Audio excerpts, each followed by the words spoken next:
Hey everyone. Welcome back for another video. This is the second part of What If Naruto Wanted to Be the Greatest. This video is coming out a little later than I had originally wanted. I've been having some issues in my personal life which have been occupying a lot of my time. Just the other day, I was in a car accident, which I've been trying to sort everything out around as well. These times are quite trying for me personally, and I want to give a special, huge thanks to all of my Patreons. Making these videos would be impossible without you guys' support, especially given the limitations and restrictions YouTube always seems to impose on my type of content. As always, the rest of the story is already out over there for you guys, along with about 16 other stories you can enjoy. Also, feel free to send me any messages over there if you have any questions or even if you just want to chat. I've been chatting with a couple of you guys and all the kind words are very much appreciated. Anyways, enough rambling from me, everyone, enjoy the video. Chapter 6 Boom. A massive column of energy arose, completely engulfing Kabuto. The energy created a powerful shockwave that blasted dust and small chunks of earth around. It was a direct hit. It must have blown him apart when it exploded. Naruto didn't want to think too deeply about how that actually happened. Nor was he happy that he had actually managed to pull it off. When the debris cleared, there was nothing but a huge crater where Kabuto had once stood.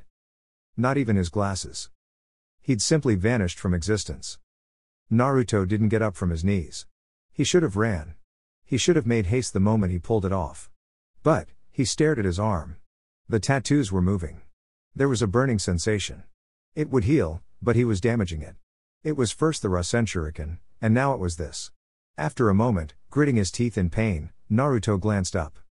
As long as the seal was active, he couldn't weave hand signs. He stared at a bleeding Orochimaru, lying on the ground like a snake. More importantly, there were people watching. But he tried not to look. The snake lifted its head, glaring at him murderously. Naruto felt a shiver down his spine. He'd seen Orochimaru mad before, but not like this. This was pure contempt. Naruto, Orochimaru hissed, coughing blood. He'd almost died. Dead for real. Even if he survived, he'd lost Kabuto. He'd lost Sasuke. He couldn't retrieve the Uchiha in this condition. Worse, he'd let Guren go. If she was still around, he would use her. But he had no one now. Except for Karen. He would have to call for her. To aid him. He needed a new host. This body was going to break apart any time soon. Karen could help him locate a new host. "You're looking good," Naruto said, standing up. He could finish off the Sannin. A Rasen Shuriken would finish the job. Not even Orochimaru could survive being hit by that jutsu. "Kukukaku," Orochimaru hissed. He replaced his anger with a tired grin. Still on the ground, he responded. "That is thanks to you. You exceeded my expectations. I knew you were coming, could have left before you arrived, but I thought Sasuke would win. A pity he lost." Naruto stared coldly. He could not pity the snake. Not even a little. If anything, he wanted to march over there and stomp on the snake. Humiliate him. Make him feel what it meant to be at someone's mercy. "Yes." Orochimaru grunted, contemptuously. "That was an impressive jutsu, Naruto-kun. Fuinjutsu is indeed a powerful thing." He frowned. His eyes sharpened. "Could you be the one who took those masks from the Uzumaki temple?" "Yes, it is the property of my clan after all." That was going to cost him. He had been late in discovering the method to regain his hands, but when he finally did, the mask was gone. Someone had stolen it. And it was Naruto. Damn brat. He was the reason everything was happening today. Orochimaru was not going to forget this. "Do you even know how to use those masks?" Naruto tilted his head to the side. "Ah, yes. Your hands are still sealed away. It appears that there is one method of obtaining them. The dead demon-consuming seal seals targets within the belly of the Shinigami. And the only way there is through the Shinigami mask." Naruto explained lightly. His lips twirled into a sickening smile. "For someone who is used to taking things from other people, how does it feel to have your things taken away, Orochimaru? Sasuke, Guren, and Kabuto. Now, I have your only method to ever get back your ability to perform the ninjutsu you spent years trying to learn." The Sannin responded, opening his mouth wide. "Another form." But he still fell to the ground, lying on his belly. Sweating a bit, he spoke. "Sasuke-kun will return to me. And I will take you in, Naruto-kun. I will remove that right hand of yours and then study it before making you a valuable test subject. The Baiju's power grants you some impressive healing powers. I want to know just to what extent. He exploded at a huge white snake. It was a creepy thing. He then slithered his way toward him, opening his mouth wide, ready to swallow him whole. Naruto's eyes snapped open. A week had passed since then. He was back in the hidden leaf. Everything was back to normal. For him at least. Sasuke was locked up in an Anbu cell. Not even Sakura had been able to see him. But Naruto was not concerned.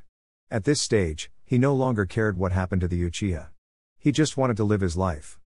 It had been amusing when they returned. To some people, Sasuke was being manipulated by Orochimaru. Denial. Then again, this village was tragically obsessed with fictional alternatives. Reality was a bitter pill to swallow. So, they ignored it. His life had been miserable because of systems set up in shinobi villages. He didn't understand it. And never would. He was not even willing to understand. Because he had already decided. Their actions had been completely irrational. You are awake. Naruto tilted his head to the side. There was a black-haired woman. She was half naked. Dressing up. He closed his eyes for a moment. Trying to remember her name. He'd been out drinking. Again. He hadn't been alone though. Anko made a good drinking partner. And how was he with another woman? She was no doubt a kunoichi. But what was her name? He opened his eyes, squinting them slightly. She turned to him, amused. Don't worry about names. I was not worried, just trying to remember. You can't recall something you never processed. I never got your name. Kunoichi sure are dangerous. She could have been a spy sent by Orochimaru. Danzo. Anyone really? He smiled, inwardly. He was becoming a little paranoid. It was no good. Be seeing you around, Uzumaki. You should clean this place. She remarked, after a pause of her footsteps. Once she was gone, Naruto sat up. He was in his apartment. The crappy place that reminded him of many miserable nights. Lonely nights when he wished he was different. Had parents. But the whole time, the Sandaime Hokage knew and yet kept it away from him.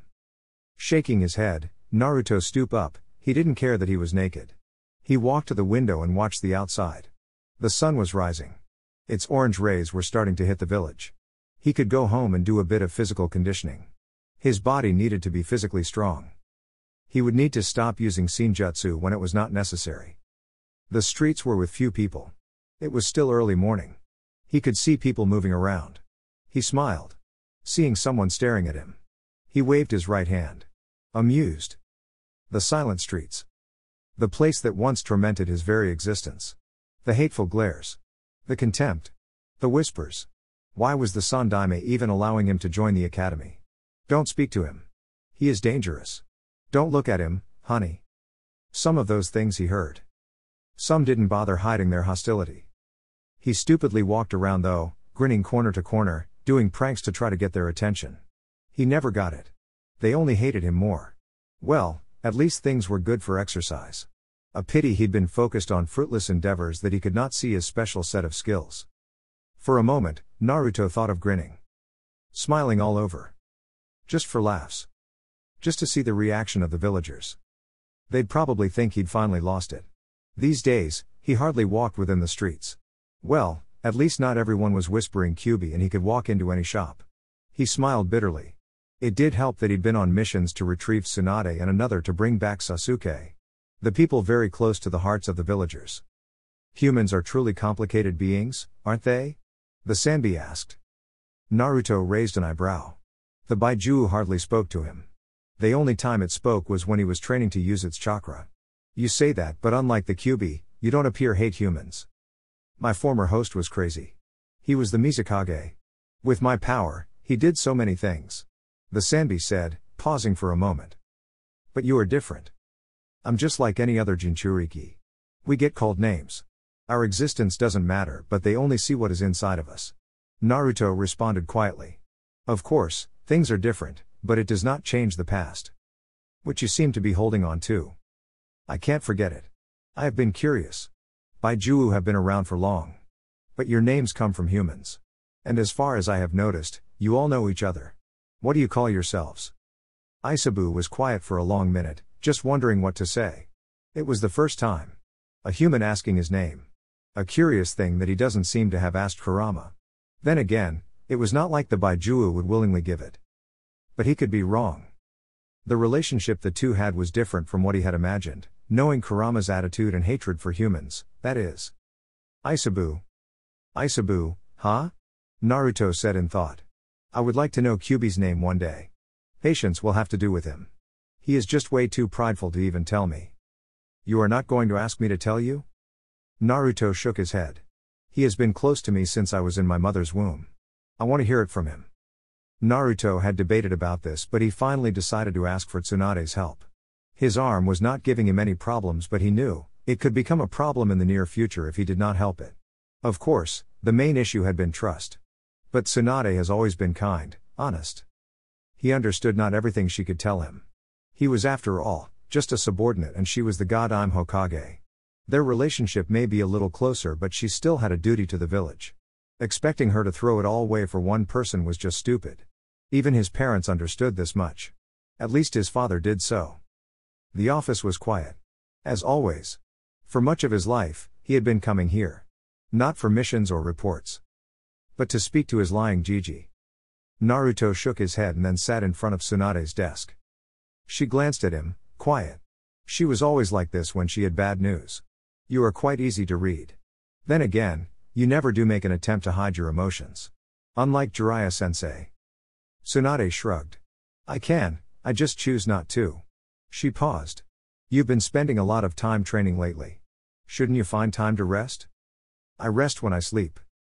Her concern. Those eyes. He smiled. It was pleasant being with someone you knew cared for you without any ulterior motives. So? Tsunade sighed, leaning against her chair. What did you do to your arm? First, Naruto said, holding out his right hand. It was free of all marks. A small jutsu started to form. It was small, but its unique screeching sound brought the Hokage to alert. He cancelled it quickly. This jutsu is big. There are thousands, if not more wind blades within it. If it hits you, the damage won't likely be visible physically but internally. I didn't know how to execute it safely. So it hit me. The power of the Kyuubi is very dangerous to humans. Did you know, in its raw form it can burn you alive? I'm a Jinchuriki, and I have long been exposed to it, so it is not harmful to me. Except in a few cases. When I first started with my jutsu. The seal wasn't written properly, so it went boom. Tsunade shook her head. It was all because of power. Then again, what was a shinobi without power? Your hand is different from the rest of your body. The chakra doesn't heal you, it just forces your natural healing process. This degenerates your cells quickly. Eventually, they'll stop functioning and you'll lose use of it. How long? It really depends on the damage. Since it is not something that happens often, and you or Uzumaki, might take years to show. But all quick regeneration abilities have the same issue. You age quickly. But, there might be a way to help you. Which is? It is something more specific that I am still trying to study. But far more closer than I was when I first got a hand on Yamato's file. My grandfather was perhaps the best medical ninjutsu user. I'm a little envious at how quickly the Kyuubi can heal you. But as you said, the chakra is lethal to a human. You are different because you are a Jinchuriki, perhaps it is something forced not controlled, maybe results would be different. If you could control it, willingly control the healing aspect of it, you'd not suffer. But the method I have would negate any side effects. It would give you superior regenerative capabilities, far beyond anyone, she said in thought, smiling a bit. I'd need time to prepare your body and ensure that the cells don't invade the rest of your body uncontrollably. As this could become dangerous to you. Naruto nodded. Anything to work around this issue. At least now things were going to be solved. And even more, he would have Hashirama's DNA in his body. That was something else, wasn't it? He smiled. Thank you. She shrugged. You brought me back here, made me realize something I had forgotten. I can dream again. Because of you, Naruto. If I can make your life and your path as a shinobi a little better, I will do that. She'd been different then. A hopeless woman who cursed the dream of becoming Hokage. She had been a degenerative gambler who was legendary for losing more than winning. He smiled warmly. It was amazing just how some people could change. You have my thanks nonetheless. I have not always found people who willingly helped me out of the goodness of their heart. A hard life. A torturous life. But he had made it this far. Alive and marching toward bigger things. Circumstances didn't stop anyone from getting to their dreams, it was their mindset. Well, You can say I am doing this for the village. Tsunade tossed him a stern look. We might be going to war. No, it is inevitable at this stage. It was why even getting Sasuke was most important. Her honesty was refreshing. But Naruto was not afraid of war. He was waiting for it. It didn't matter that those who spoke of war have always said it is a horrible thing. He getting there? Tsunade shook her head. No. I'm going to give him to Danzo. He needs to change. It still possesses some risk, but I have made some contingency plans for the eventuality. You know he is going to try something. It is in his nature, Tsunade said in a firm tone. Besides, we were not getting anywhere with Sasuke. As things stand, he might never get back to Team 7. But with Sakura's duties at the village, Team 7 will hardly be functioning as usual. Nothing unexpected. Understandable. With the war coming, you might engage. But Sakura will be required to be on the rear to do the healing. There comes your healing abilities. It is not an ability, in the sense of medical ninjutsu. It is the Kyuubi's chakra that regenerates your wounds. If you could learn to control this chakra, you'd become a great asset in the front lines. We would not lose so many as you'd be able to do something not even I can do. My abilities are only limited to me, and while hailed as the greatest medic, I can't regenerate people's wounds on the snap. She pointed a finger at him. But you could do it. Without weaving hand signs. I never considered that. You're not a medical shinobi. You focus much on creating jutsu for defeating your opponents. Tsunade shrugged. Once more, she smiled sadly. I'm going to use you as a weapon, something the Sandaime resisted. Naruto shook his head. My own father made me this. Besides, for shinobi, it is about power. Those who have power must use it. You cannot be afraid to send me into war because you are thinking about my feelings. A weapon. It doesn't matter. I am a shinobi. I train to fight. To be available for any battle. This power ensures that I survive. You can say, I'm blessed. You have a bleak way of looking at things. It is just reality. Something that we must accept. That is why you are telling me this, yes? Tsunade nodded, falling silent for a couple of moments. In the missions you have completed thus far, you have displayed strength, sound judgment, ability to lead and proven yourself as a valuable asset to this village. She smiled, taking something out. A Jonin vest. Congratulations, Naruto. You are now officially a Jonin. Receiving his vest. His acknowledgement. Naruto felt happy. He had been waiting for this for a while now. For it to finally happen. He was happy. A pity Jiraiya was still out cold. Tsunade refused to wake him. More repairs to his body were needed. But he'd finally made it. He would no longer be mocked by his friends. Especially Kiba. He would no longer have the shame of having the same rank as Konohamaru. I'm sorry it took so long to promote you. Naruto shook his head. To achieve this because of my strength, record in missions is something that no one can take away. Not one can deny that I am worthy of it. You were worthy of being at least a Chunin before you left. You displayed wit. The will to fight. An undying spirit to defeat someone hailed as a prodigy. You showed courage, dedication and most of all, strength when you fought a fully transformed Baijuo. Most Jonin would have been killed. But you made it. You also showed this strength in the mission to retrieve me. You defeated Kabuto. I should have promoted you. Politics. Naruto shrugged. I'm going home. A pity, his parents were dead. If not, he'd been taking this to them. Or maybe he could think of a method to bring his mother back to life. There were methods. He just needed to find a way. He shook his head. He should not be thinking of Fuinjutsu in that way. At the same time, he needed to change his attire. Frog slap. Naruto slapped his open hand on the trunk of a tree, sending waves of natural chakra. Within seconds, the trunk exploded. Seeing the tree fall towards him, Naruto didn't move, but waited for it to get closer. A Senjutsu enhanced punch slammed the tree, sending it flying away from him. Frog kata was a cheat. Tsunade's chakra enhanced punches could not come close to the attack by this technique. Just one hit, and he didn't have to touch his opponent and he would end it. Truly, Sage Mode was powerful. So powerful it should not be used just for merely any opponent. Using this technique, he need not even see an attack. His senses were enhanced. But there needed to be improvement. He needed to improve the range. The techniques he could use under Frog Kata. If he could do that, then he would have improved massively. He could now afford to keep Sage Mode as his ace card. Everyone would eventually know he was a Jinchuriki. Naruto glanced up. A disturbance outside the barrier. He sighed. The barrier was needed to keep his jutsu a secret. He then did hand seals, deactivating the barrier. Sigh, there was only one reason this shinobi had come to see him, and that was something to do with Danzo. He sighed. Well, at least this gave him an opportunity to take risks and be closer to the War Hawk. No doubt the man didn't trust him. But he was obviously looking to use him for his goals. But one day would come, Naruto would grab the snake by its head and turn it to ashes. You are really redecorating this forest. Sai was doing his best fake smile.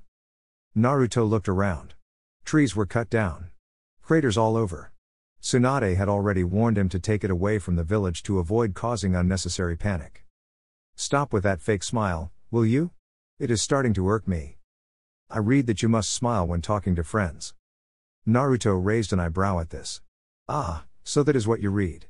A fake smile is not for friends. You do not pretend to smile. If your heart is not smiling, then don't smile. Sai tilted his head to the side. He then shrugged. Danzo-sama wishes to see you. I didn't know we are friends, Sai. He stared, ignoring the shinobi's call. We are teammates, but not friends. Learn the meaning of friendship and then we will talk. But don't read about it. Books can lie. Observe. You and Sasuke? Naruto laughed. If I didn't know any better, I would say you were being sarcastic. Smiling, he spoke once more. Don't take Sasuke as an example. He has some loose screws, so, what does your boss want with me? I don't know, he said, shaking his head. I was just instructed to get you. Lead the way. You'll have to be blind. Sure. Naruto held up both hands, rolling his eyes a bit dramatically. Root hideout. It was large. Much bigger than he had expected. Still, it felt rather empty. Not because the people here were emotionless shinobi. But because there are very few of them. It was surprising. He'd expected Danzo to be doing better than this. Then again, recruitment must be difficult, especially since the Sandaime had restricted it. People here did the nasty things. They instigated wars. And then acted like sages. When there was trouble outside, within the leaf, they did not help. Danzo would rather see the villagers slaughtered if it could earn him the position he wanted dearly. A corrupt man. Itachi understood him better. He knew him inside and out. Looking around at the many pathways. He could not understand the structure.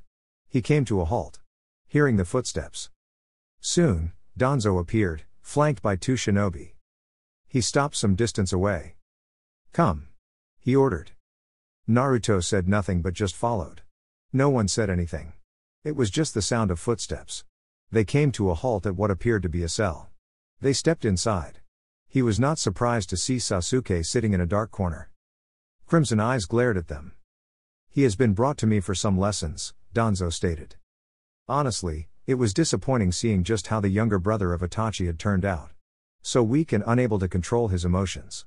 It was fine to have anger, but he should learn to control it. To channel it to make himself stronger. Not express it through childish tantrums. Naruto stared at Sasuke. He was surprised they didn't seal off his chakra. He realized, the others didn't get in. To avoid being caught in genjutsu. This seems to suit you better, Sasuke, he said in a flat tone. Disappointing truly. Sasuke's glare was murderous. If he actually feared the Uchiha, he would have been begging for mercy, making plans to break him out to avoid the vengeance. It is your fault. I should be out there. My apologies. I will not forgive this, Naruto. You have stood in the way of my revenge. I wanted to avenge my clan, but you stood in the way. I was being sarcastic. I'm not sorry at all. Sasuke glared. You will get your revenge. Itachi is still out there. Why am I here? Because you are weak, Sasuke. You have no control over your emotions. If Orochimaru's training had been enough, you would have evaded capture, Danzo stated coldly. Booty will put you in shape. And we will send you after Itachi. Naruto had no doubt about that. It almost sounded as if it was something a bit personal. Even Itachi's reference of Danzo was curious. There was history there. Much more than what Itachi was willing to tell. After that, they stepped out. Danzo faced him, making Naruto wonder why the man had even brought him here. He will be put into shape soon. But I don't need him to be too indifferent. The Mangekyo Sharingan only awakens from grief. But I wanted to show him to let you know that we might need you to test his skills. We don't have anyone who can match him skill to skill. In order to gauge his progress, we will need someone he cannot beat. Naruto merely nodded. Since you have succeeded, I am willing to help you learn to control the power of the Kyuubi. Naruto shook his head. Not necessary, I can control it. Danzo did not offer a response. He merely took out a small booklet. And then handed it to him. Naruto took it. He was asked to turn to a page. The book was Iwa's bingo book. Naruto frowned. There was a recent picture of him. What concerned him was the things under the name. Jinchuriki of the Kyuubi. Trained by Jiraiya. Son of Konoha's Yellow Flash. There were two things that people outside were not supposed to know unless someone leaked it. In fact, the rumors about his parents were only starting to fly now. But it could not be something Iwa already knew to even put it in their bingo book. Did you leak it? Yes, I fed them the information. They have not publicly released this book, but they soon will. Konoha cannot afford to be seen as weak. You are the village's greatest weapon. You cannot be a secret. If we must use the fear of the Kyuubi and the possibility of you knowing your father's technique, then so be it. It would be a problem if I become targeted. It only escalates things, Danzo said without care. You will survive. And the war will grow near. They will come in fear and we will use Sasuke as a secret weapon. Naruto shook his head. To think that things would come to this. Iwa's feelings regarding his father were not a secret. But who would have thought that Danzo would try to use this to his advantage? He was troubled. Greatly so. What more was this man willing to do to give Konoha the advantage? Perhaps from now on, he needed to keep his distance. At least, he had not stated anything about Sage Mode. Or any of his known abilities. He needed to get out of this place now before Danzo said something else that would piss him off to the point where he would go on a rampage. Rasengan. Naruto glanced behind as he walked in a forest within the training grounds. He saw Konohamaru speeding through the ground, dashing toward him with the A-rank jutsu. He still needed 2 clones to do the jutsu. He shook his head, and then stopped walking. The Jinan jumped slightly as he drove the jutsu toward his back. Naruto shifted to the right, a bit, while holding out his left hand. He caught Konohamaru by the wrist, cutting off the flow of blood for a moment, causing the boy to disperse his jutsu before he lost control over it. He then twisted around, hurling the boy toward a tree. Gah! Konohamaru cried, as he hit the tree with his back, eyes closed. He wanted to curse Naruto, but when he opened his eyes, the blonde was in front of him, glaring down at him. Disappointing. He breathed hot air. If you are going to attack someone from behind, at least be silent about it. Konohamaru glared. You didn't have to be so rough, he exclaimed, feeling his back ache a bit. Naruto shrugged. Perhaps he was being a little tough on Konohamaru. But if things became bad, even children would be sent to war. There was no telling just how long the war would take. If Konoha's forces became stretched, what happened in the last Great War will happen again. It was not wrong to prepare him. To keep him awake, but he may be strong enough to survive, and not just survive but have the strength to protect his friends. He had seen with Kakashi, the pain of losing friends in battle was something few were able to overcome. Next time, you'll learn to be silent, he said flatly. Still, he'd learned the Rasengan. It was worth something. What was missing was improving his taijutsu skills and his chakra control. You never let me hit you. Konohamaru complained. Naruto just smiled. He would never give him that comfort. There was a gap. And each day he had to remind him that the gap existed. And he needed to cut it. Come on, he said, waving his right hand as he turned away from the Sarutobi. Who holds the summoning contract of your grandfather? Konohamaru looked thoughtful before shrugging. I don't know. Naruto sighed. A child. He thought mildly. Couldn't he think better of such things? Naruto did not hold any contract. Konohamaru was from the Sandaime's clan, he could inquire about the contract and if he can sign it. But for now, he could leave it. They arrived at a place where there was a small stream of water. Konohamaru quickly rushed forward to the water. Naruto just shook his head. He did of things he could do. Back at the house, the clones were busy consuming all the information they could about Fuinjutsu. He would have to finish learning the 4-symbol technique or perhaps just open the one holding the Kyuubi. But the problem with that was that the toad still had the key. He could not do anything without the key. He could weaken it but not completely tamper with it in the way he wanted. I have already explained to you the reason why you can only create the Rasengan in the same manner as I used to. Lack of chakra control and focus. Naruto started. We will have to beat some control into you. Create 5 clones. Konohamaru did as instructed.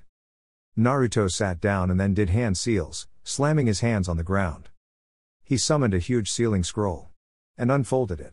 He placed his hand, channeling chakra before a couple of weights appeared in a puff of smoke. Put them on your wrists and ankles. He instructed. The clones will be doing water walking and you will be doing tree climbing. Konohamaru stared at the weights.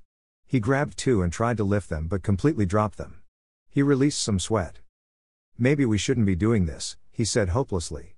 How do you expect me to float on the water with weights I cannot even lift? You can lift them. You just need to put some strength into it. How you float? Well, you just have put enough chakra under your feet to stay afloat, Naruto said with a shrug. Succeed in this, and I will teach you another jutsu. He waved Konohamaru away. The boy grumbled for a couple of minutes but Naruto didn't entertain him. He just tore off the part of the scroll he'd just used and then unwrapped it again, revealing similar markings on his right arm. His jutsu worked in a very simple way. He sealed the Kyuubi's chakra into the seal. And then released it. However, its release written differently. When releasing, it could only pour out a certain percentage of both negative and positive chakra, as written in the formula. There was no way to convert the basic elements. Not unless he drew that into the formula. Sealing sealed staff. Absorbing chakra was possible. Then he would have to draw a seal on the palm of his right hand that could absorb chakra. However, he would have to draw formulas for all the basic elements. If he could do that, then he would have to draw up a path of unsealing the chakra. However, this would have to be done at the same point to combine all elements into one. And then he could have a release. He nodded. That could work. But it would now be 2 different seals. The release could still be one nevertheless. After more than 2 hours, Naruto looked up from the scroll and found Konohamaru lying flat on his back. There was just 1 clone in the water, drowning. He sighed and then stood up. He could have him try to dodge kunai while with those weights but that kind of training was too brutal. He didn't want the boy to go home with wounds. Let him have battle scars rather than training scars. He clapped his hands as he stood. Konohamaru. Remove the weights, I want to show you something. Konohamaru was more than happy to remove the weights. He felt lighter.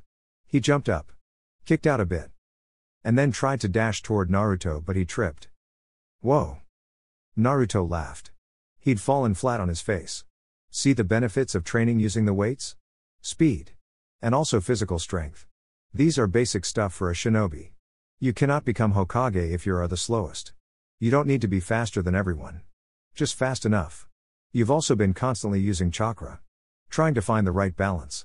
That is another take on this. You see, in this one thing, you were training different things.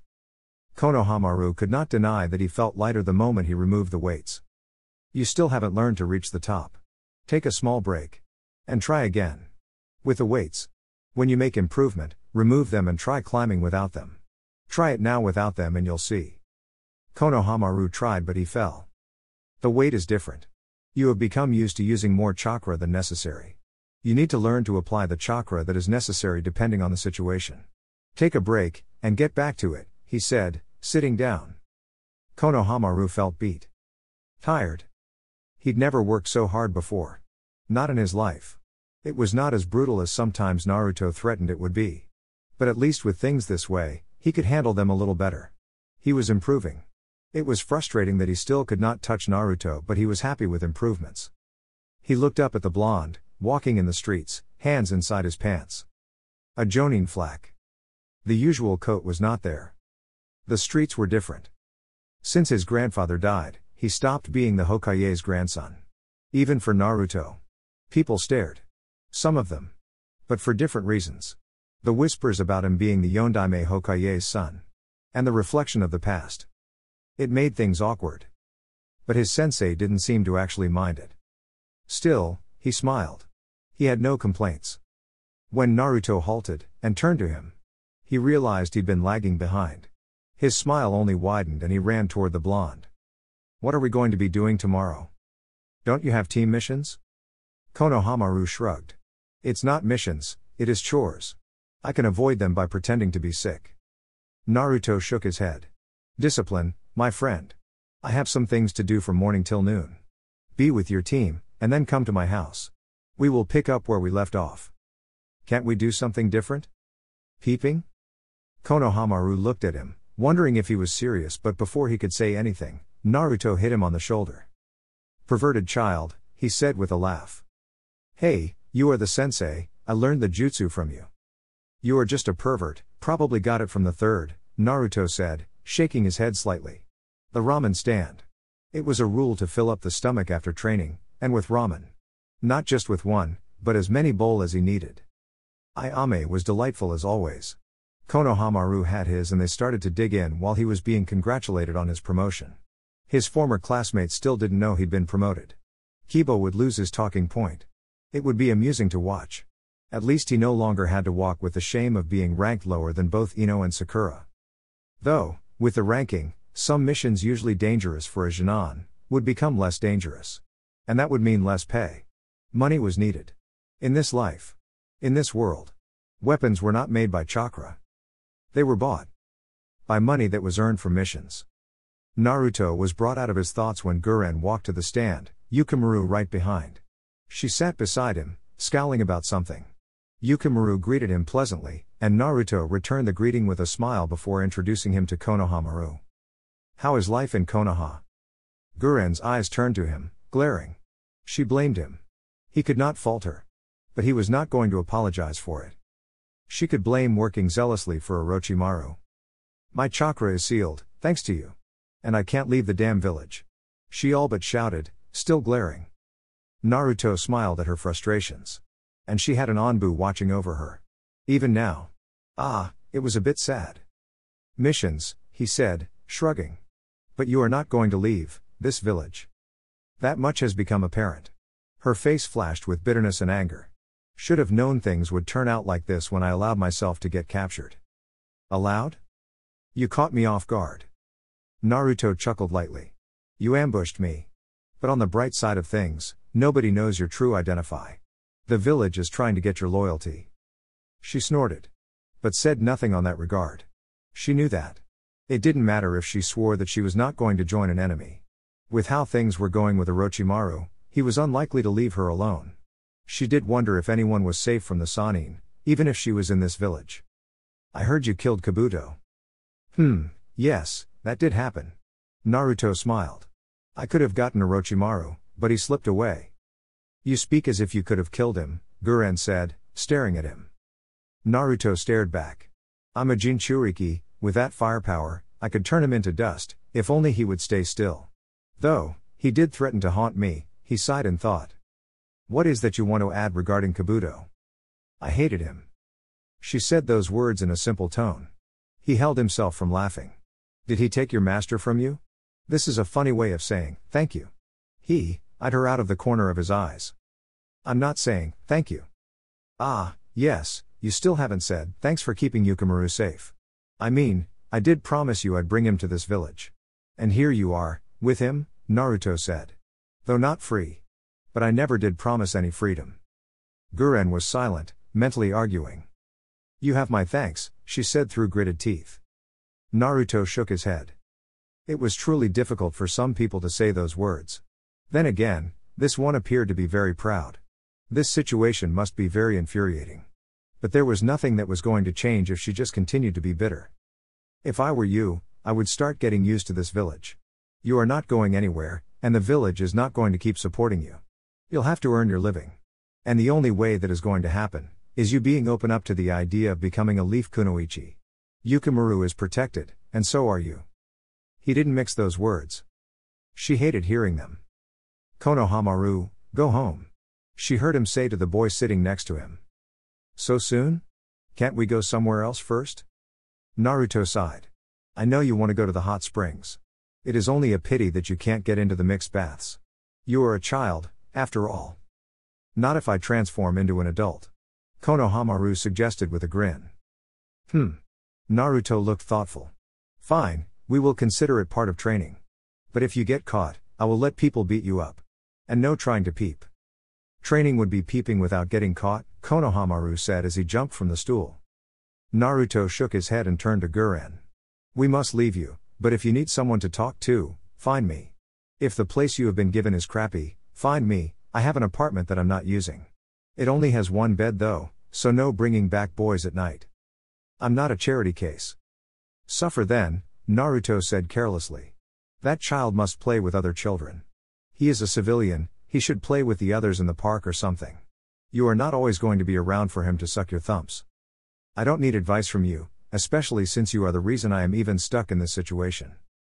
True that, at least the last part, Naruto said, walking away with Konohamaru in tow. I'd suggested you come here, but in your view, it was dangerous, Naruto said, staring at the man who suddenly appeared before him.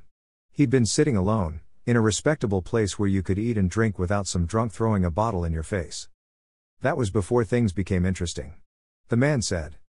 Shin. His name if anyone asked. Naruto preferred calling him that. Things have always been interesting. Then again, different people had different tastes. Despite the obvious pain and suffering that comes after wars, some humans, mad people really, still enjoyed it. The likes of Danzo cared for no one but their ambitions. War was merely a method to expand their influence, to change certain things and to get away with crime. He may not have been at war, but he has often heard the saying anything goes at war. War was war. There was no time for feelings or kindness. The enemy had to be killed. I still haven't received your report on Iwa. Naruto was staring at the bottle in front of him. He was drinking using a saucer. The purpose was not to get drunk but enjoy the evening in peace. Some of it, I'm sure you've seen. Shin stared at him curiously. Iwa's new bingo book. I have. I won't ask, but it does seem that the leak came from Konoha. Someone in high places. Shin glanced at the bottles.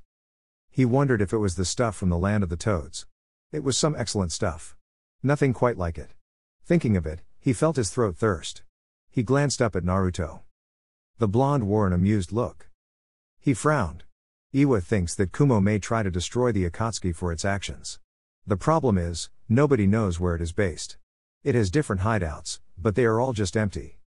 In war plans, they have already forced the land of canyons to join their side, or face an invasion. Worse, if they don't, Iwa will intentionally move some of its forces into the land and use it as a battleground for one of its Jinchuriki. Mushrooms has so far refused and is supposedly speaking to Konoha for protection. Storms, there is no contact. They are trying to avoid it since it is locked in a civil war as far as everyone is concerned. But history will probably repeat itself. Kumo has apparently roped in the land of hot water. Through that land, you need to pass the nation to get to the lightning. It was inevitable, as he had suspected. Of course, as things now stood, the leaf was going to get dragged. The problem was that while Kumo and Iwa had reasons, Konoha was just going to get caught. But if the leaf chose not to defend Kuza, it wouldn't necessarily get dragged into the war, unless some battles enter the borders of the Fire Nation. But for a reason to fight, Konoha may decide to offer its help. Getting in the war would probably benefit the leaf. Besides, the money from Kuza would be too attractive to ignore. The Fire Daimyo would also pay massively to protect its borders. And not to mention, but perhaps the greatest reason would be to ensure that the smaller countries bordering it were not taken over. If that were to happen, it would put the leaf in a difficult position. If Kumo wins heavily against Iwa, it also became a problem. Konoha hasn't had a good relationship with both villages. It had to fight. The outcome, no matter who wins, would not suit its survival if it doesn't get involved to twist things in its favor. What of Suna? Shin shook his head. Nothing as yet. I think it won't get involved. It will only offer reinforcements to Konoha if there is a need. Naruto nodded, thinking. War was here. And it was going to be interesting. It had to suit him. Perhaps Danzo would try to make his move during the war. There was no better chance than that. Tsunade had to ensure she stayed safe at all times. Otherwise, that man would pounce. Is Jiraiya-sama dead? I met with some of his contacts on my way back here and they told me that he last went into the storm. His trail went cold after then. Naruto shook his head. The hermit is alive. His situation is. He paused, looking at the entrance. The god Im and Shizune. Anyway, you need to go to Kumo. Find what you must, send someone to Kiri, you can take an identity in Kumo and integrate as a member of the village. I already have some roots there, Shin said. It should be easy. He paused, glancing over his shoulder. The god Im Hokage.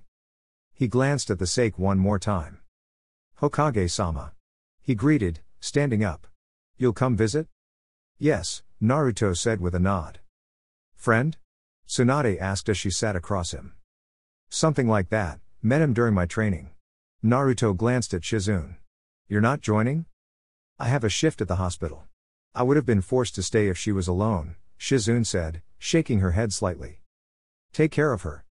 Of course, Naruto said with a sharp nod. He faced the Slug Princess. Staring at her, he realized that they were descendants of the Uzumaki clan. Through his mother and through her grandmother, Mito.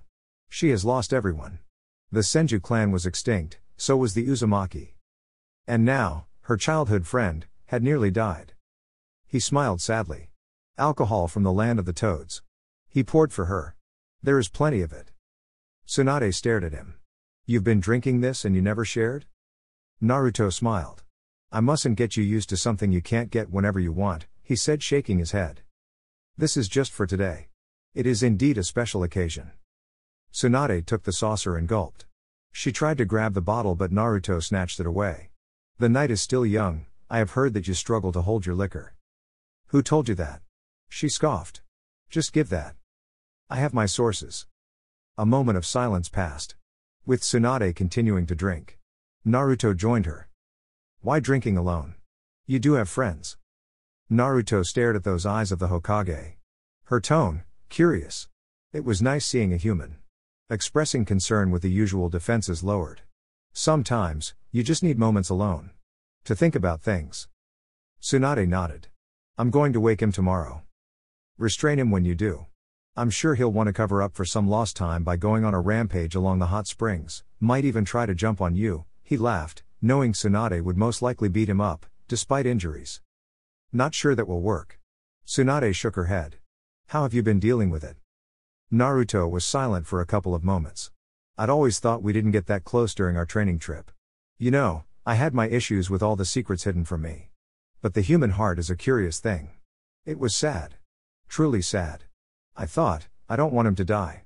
Still, it is nothing compared to the despair I felt when the Sandaime died. It was the first time I experienced loss. Despite his secrets, the old man had truly been a grandpa. He looked after me. Ensured I had food.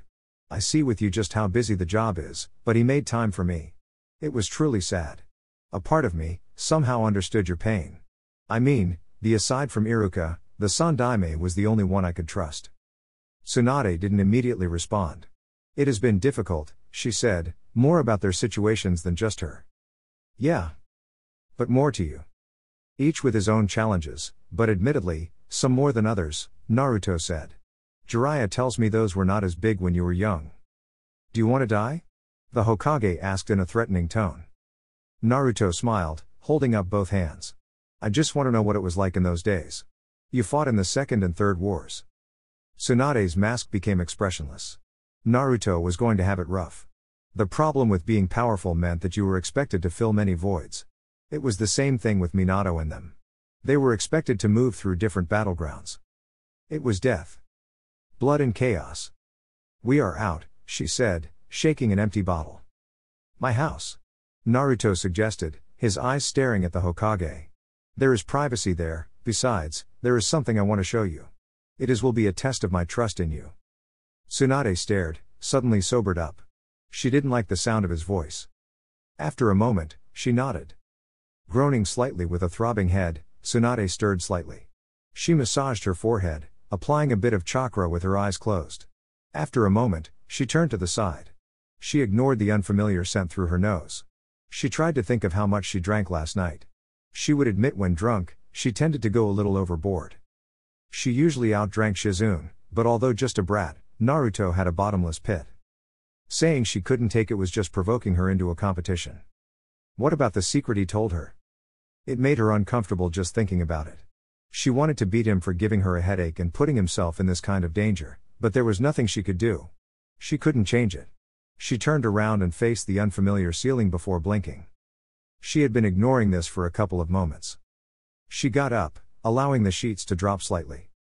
She stared at her bust. Oh, fuck no. Chapter 7. Naruto jumped back, with Sakura lunging at him. She wasn't throwing her attacks wildly but was trying to get close enough to hit him.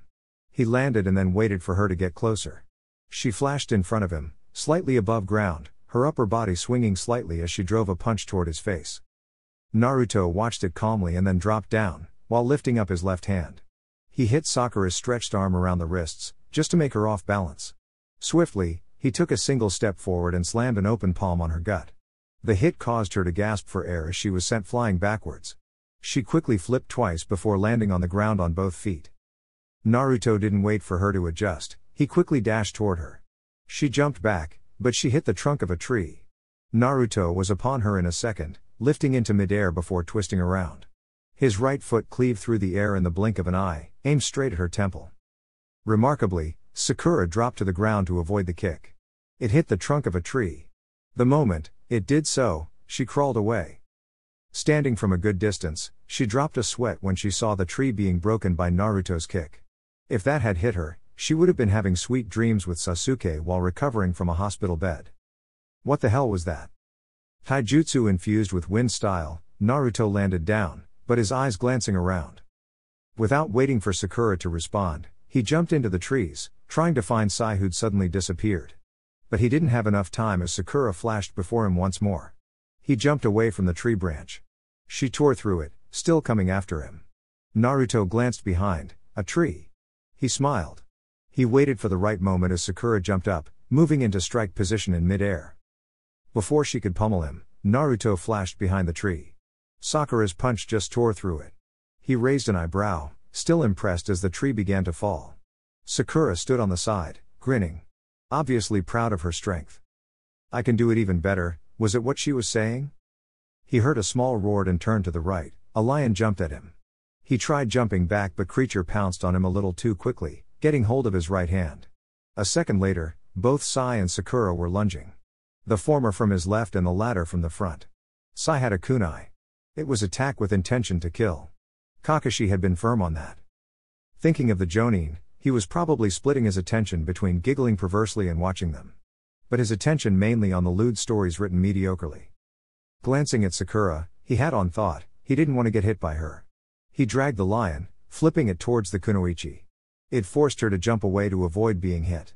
Simultaneously, as Sai jumped onto him, a clone appeared in a puff of smoke. When the rude agent tried to stab him around his shoulder, the clone kicked him on the shoulder, sending him flying away. Naruto then landed but did not stand within the trees for too long. He disappeared and appeared in the clearing.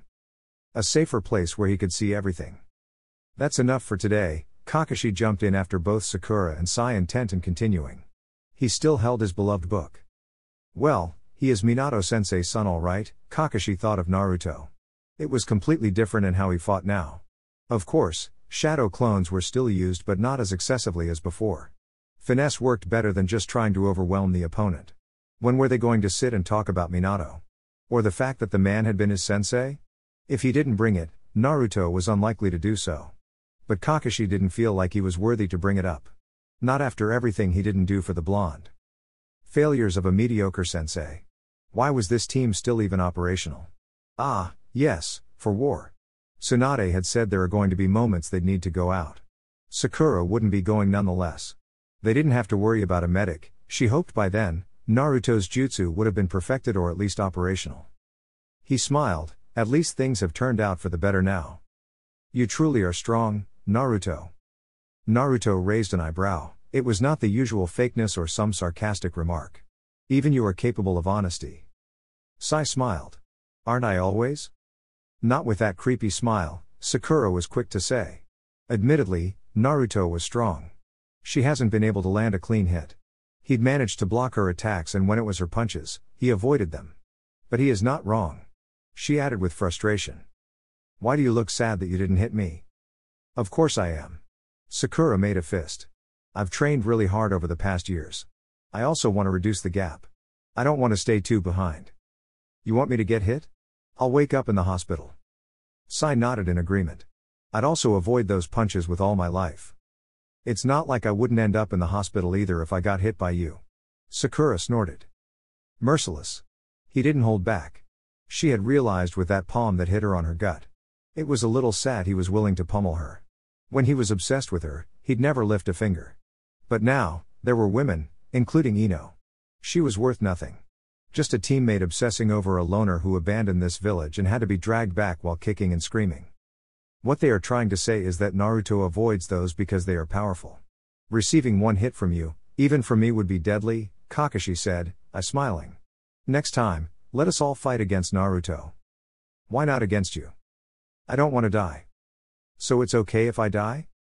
You can take it, Kakashi shrugged nonchalantly. If we all still have energy. Both you and Sakura will then go against Sai. That sounds a bit excessive. Sakura was a bad opponent for him. His jutsu could not restrain her. And then there was Naruto. That was a slightly hopeless case.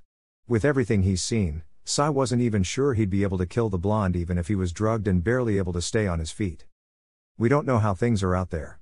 Tomorrow, you might find yourself surrounded by powerful opponents. You need to be able to navigate through that. If they are too powerful, you need the body reflexes to be able to act accordingly and escape, Kakashi said a bit wisely. That is it for today. Well then. Sai disappeared. Kakashi followed, in a swirl of leaves. Naruto placed his hands inside his pockets and started walking away. Sakura ran up to him, looking nervous about something. He noticed. But still said nothing. Have you heard anything about Sasuke? Shouldn't you be asking the Hokage? She won't tell me anything. If she won't tell her student, what makes you think she would tell me? He was a bit harsher than intended. He smiled. Placing a hand on her shoulder. Grow Sakura. Stop this. I'm not saying forget him, I'm saying, stop being a child. Sasuke became a rogue shinobi. Joining a man who led an invasion in this village. Many people died. The Sandaime died. If he was not the last Uchiha, he would have been executed. But Sasuke is not bad. Sure, he joined Orochimaru. But... Stop. Naruto stared expressionlessly at Sakura. Sasuke is bad. Accept that. You cannot call yourself his friend if you deny that he has mental issues. He was our friend, our teammate. But he betrayed all that. When we saw him, he was talking about killing us and meant it. After saying that, Naruto walked away from Sakura, leaving her standing still. His mood was a little ruined now. He let loose of a long breath. He didn't walk far off from the grounds before finding Shikamaru waiting, hands folded. But seemed like a man on a mission, ready to pounce, even though his expression displayed the message, I really don't want to be bothered, just want to go home and sleep. I knew there was a sudden chill in the air at the training ground. Naruto stared at the Nara. And then walked past him. Shikamaru followed. Must have been from the external forces that drove me to even observe your training. Naruto glanced, curious. Now I'm uncomfortable. The Nara smiled. That I doubt. Of course, if you were, you'd never show it. You've become quite the master of expressions. He paused, shaking his head. No, you have always been. You've always had to mask your true emotions. If there was danger, it was now. He should have just feigned being summoned and disappear, but Naruto smiled and indulged the Nara. Necessary part of my childhood. The Kyuubi, no doubt. That is an S-rank secret. Shikamaru shrugged. I know, but the one who enacted the law is no longer alive. I don't think it matters anymore anyway. With Iwa's bingo book out. You've read it then. It was unlikely the others have. But they would soon know that he was a Jinchuriki, if they didn't already know. Honestly, Naruto was not concerned about the reaction. He just didn't talk about it because it has never been a subject. I have, Shikamaru nodded. I'm curious, really. I was trying to ignore it, but I had a talk with my father and he opened the door to some questions which demanded answers. Sasuke is back. What happens to him remains to be seen. And you are the son of Konoha's greatest Hokage. Not to mention, this revelation is coming at a time when you are becoming a lot more valuable to the village. It makes my future a lot more interesting, doesn't it? Very, but depending on your level of intelligence. Oh? I've said enough for one day. Shikamaru glanced at him. Ino is probably going to hound you for more intel. Better avoid her then. Naruto stopped. You're not going to tell me what you want me to worry about? I doubt you would have bothered to hunt me just to say all that. Shikamaru was silent for a couple of moments before speaking. My father is the Jonin commander. Has a higher position in the village than Hiashi-san. When they want to appoint a new Hokage, my father usually has a say. The Hyuga clan wants to change all that. It wants to dominate internal politics. If you become favorable, they may approach you. And of your father? Nothing. He only works for the best of the village as its strategist. If you want to become Hokage, you don't need him. With your relationship with Tsunade-sama, and the coming war, which you will no doubt play a vital role, you'd become unchallenged. Naruto smiled. Had it been years ago, he'd been thrilled. He'd adored being Hokage after all. But those were childish dreams. He'd only wanted to be recognized by the village. A stupid child could not lead a militant village. Kindness would ruin the village. This was evident in the case of the Sandaime Hokage. What does the Nara suggest I do? Nothing. You are not doing now. You don't seem like you have any interest in politics of being Hokage. But that is just based on the impression. If it wasn't for the fact that you have not displayed any ambition at all, I'd say you have no interest in village politics or the Hokage mantle. I see. Naruto glanced up for a moment. Nice chatting with you, Shikamaru. Don't work too hard. It is unlike you. Sometimes, one must. Hokage office. My fair lady. Naruto bowed, smiling slyly at the blonde Hokage. A pink tint of Tsunade's cheeks was quickly replaced by a murderous intent. She nevertheless didn't say anything. What had she been thinking though? This was bad. Admittedly, she had quite enjoyed herself. She had missed that kind of ecstasy.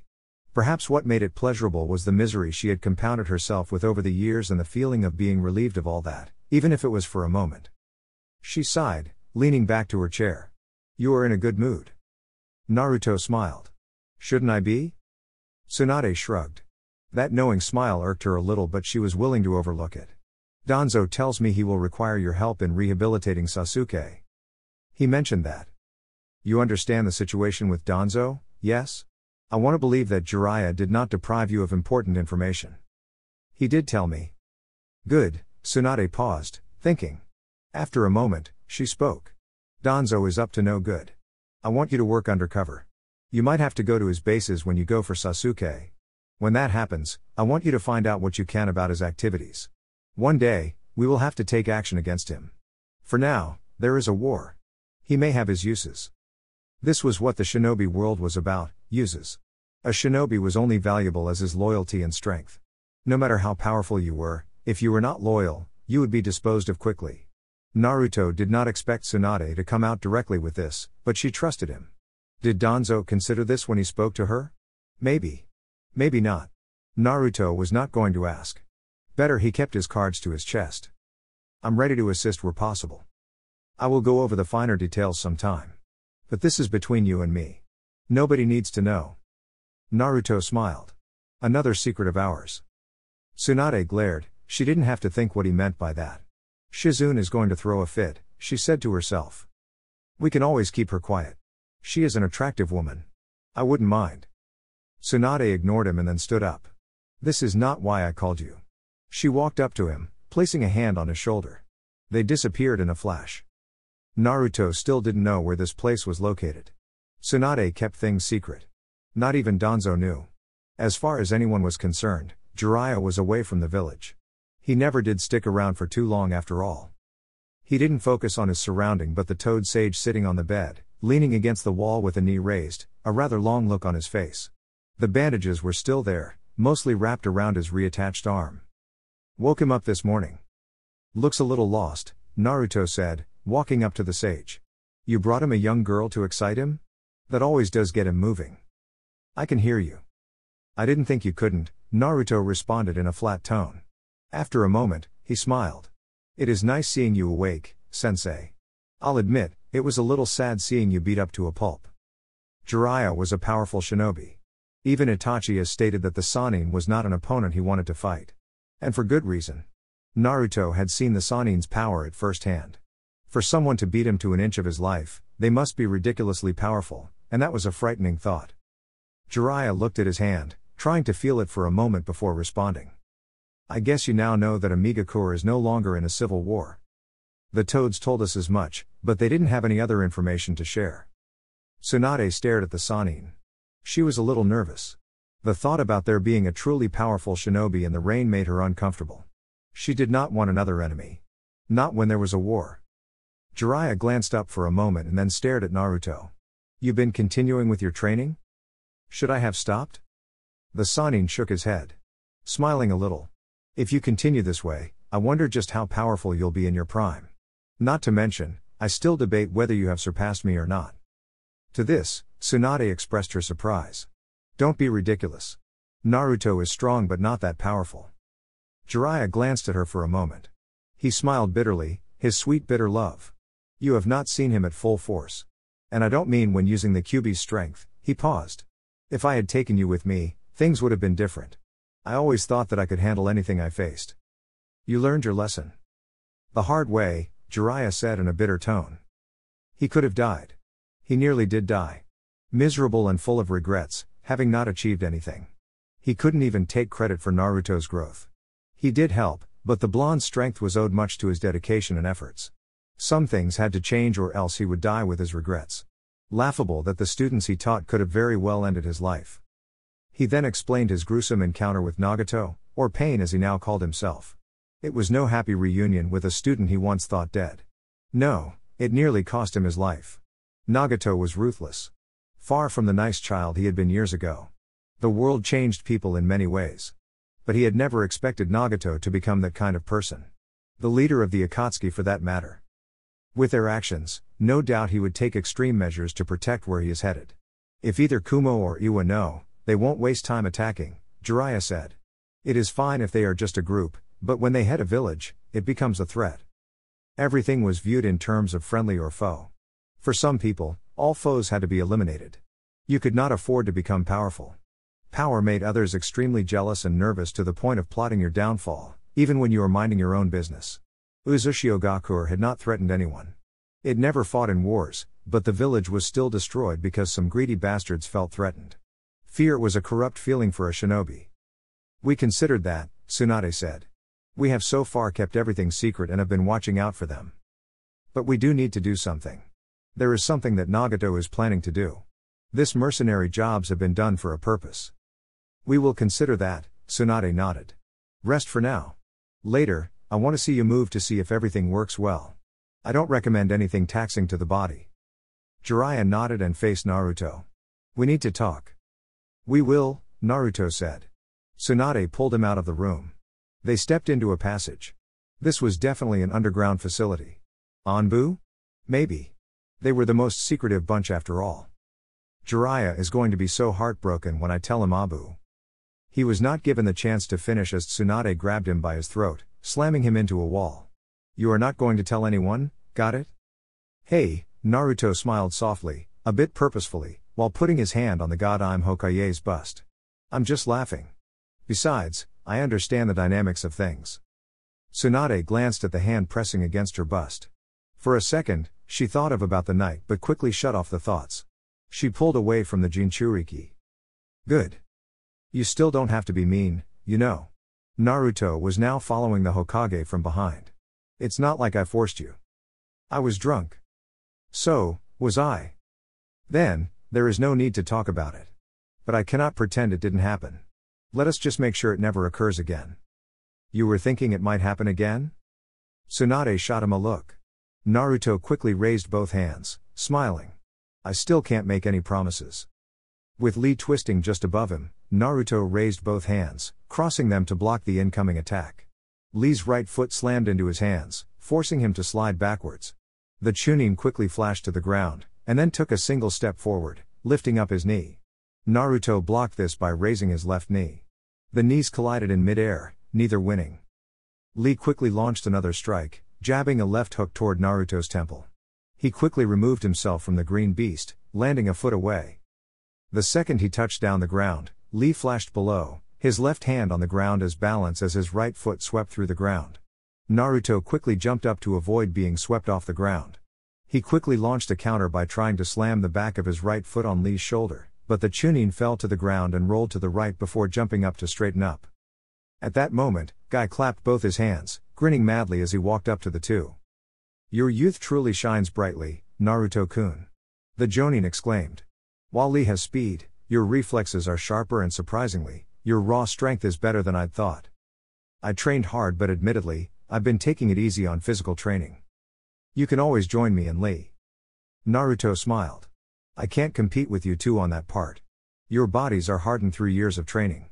But that is to be expected given your use of the gates of life, he said. I guess that should be it for now. I will come back when I need to see something again. Always, Naruto-kun, Lee said happily. A couple of more words and Naruto picked up his coat, ready to walk away from the group. Once more, Neji was following him. Naruto didn't say anything. It was curious. The Hyuga always did this whenever he visited this team. There was something that was bugging him. What does the Hyuga want with me? Neji shook his head. It is not the Hyuga but me. He glanced at Naruto for a moment and then spoke again. But there are some whispers within the clan about you. Oh? Naruto raised an eyebrow. And you are not going to tell me? Neji hesitated for a moment before speaking. As you might have noticed, the clan has been trying to gain more political influence in the village. Without both the Senju and Uchiha clan, they see themselves as the most powerful clan in the village. The Hyuga clan does hold one of the 3 great Dujutsu. So, the claim could not be said to be false.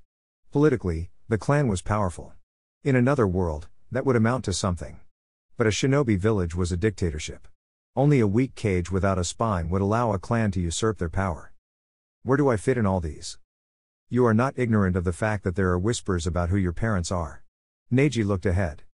It was a little amusing that after all the hate, the villagers now didn't know what to do. And the clans were only starting to shift now. But as he confirmed with Hyashi, they knew this already, they just didn't care to do anything.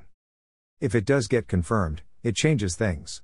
You are also growing stronger, and the shinobi will eventually respect you for that, if they don't already. And not to mention, you are a Jinchuriki. Ah, so someone wants to make a play, Naruto said with a smile. I have no interest in such games. I expected as such, Neji said. But it does not change anything. You exist. Your name will continue to be cemented within the village even if no one wants to admit it. That is only good news to me. Neji glanced at him for a moment before shaking his head. I just thought you should know. You seem like you have much already. This is surprising. Neji shrugged. It's just a rational thought. I cannot deny that you have played a part in my current status, he said. You have my thanks, Naruto said before disappearing along gusts of wind. It was becoming customary for him to be whisked away by Anbu. He was not complaining about it. He couldn't have things either way. Building a rap sheet was important. Shinobi respected power. Whether people liked him or not, if he continued to prove his power, they would respect him. A weak man commanded nothing. They had clapped for him at the Chunin exams because he had displayed some impressive strength and tenacity. Then again, Shinobi had always been a little indifferent toward him. If they were the ones who hated him, the majority at least, he probably would not have lived this long. Another mission? Tsunade nodded. Shizune walked up to him and handed him a scroll. We have received intel about a Jinchuriki from Kiri. The mist originally had 2 Jinchurikis but the other one had gone AWOL and it is still trying to find him. We wouldn't get involved but we received this intel because Kumo is also in the hunt. We can't let them get another Jinchuriki. It would only draw Kiri into the war. As far as things stood, the mist was unlikely to get involved. It was safe away and no one would probably think of attacking it. It has had its fair share of tragedies. Not that it mattered to anyone. At the moment, it was just not a threat to anyone. The rakeage will stop at nothing to gain advantage over the others. For nothing matters to a shinobi than power. He listens to power and not words. And of course, he will always do anything to gain that power, even if it means provoking war, Tsunade explained, shaking her head. That is just how most hardened shinobi think. Regardless, we can't let him do as he pleases. I have already sent a message to Kirigakure. This is just to avoid confrontation between the two and perhaps gain an ally. If you come across their shinobi, you will show them that scroll. It is from the Mizukage. If they have already received the message, they will be expecting you. Naruto only nodded. There is of course, another reason you are going. Naruto smiled. Isn't there always something in the underneath? The Jinchuriki is rumored to be at a village that was once an ally to Konoha, Tsushigumo village. Within the village, there is a powerful kinjutsu that is capable of destroying an entire village. You are to retrieve that at all costs. Destroy it if possible. We don't know if Kumo knows about it. But we cannot risk it. This will be your primary mission. You might come across shinobi from Kumo. Don't fight them if it cannot be helped. We don't want to end up losing you too. You are after all, going alone in this one. I trust it will not be too much for you. Given the risks involved, the mission will be S rank. I will check out the risks. I trust you will, Tsunade said. The men who attacked you and Neji. We found out that they are from Kumo. Someone fed them information about your whereabouts. I think it was Danzo. We couldn't even get anything from them, but that is we have so far. You need to be careful. If there is danger, I trust you know how to escape. You wouldn't trust me if you didn't think I didn't know how. Tsunade stared at him. I wouldn't send just anyone alone. I wouldn't even send Kakashi alone in this mission. If you think you need a partner, Let me know so I can get someone to back you up, because once you depart from this village, you will be alone. More and more, he was becoming more like a lone wolf. It was not the kind of venture he wanted to perfect as a profession. There was still a team. But useless, for now. When the war does come around, things would be necessary. For now, he could hold this burden. Because, it came with his power. This was the burden of being powerful. He was playing the role Jiraiya would normally play. But for his growth, Naruto would embrace it. He just had to play it smart. Because if Kumo sends heavy hitters, they'd try to capture him as well.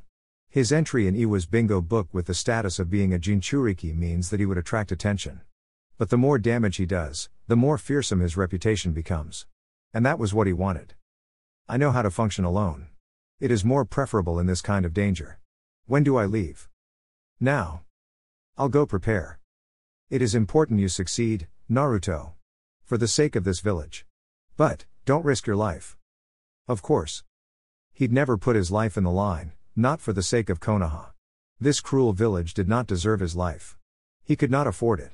Of course, such thoughts would be considered treasonous if he ever expressed them loudly. I was afraid you might not show, Naruto said to Konohamaru at the village gates. He'd called the boy to come over so he could give him something. You mentioned jutsu.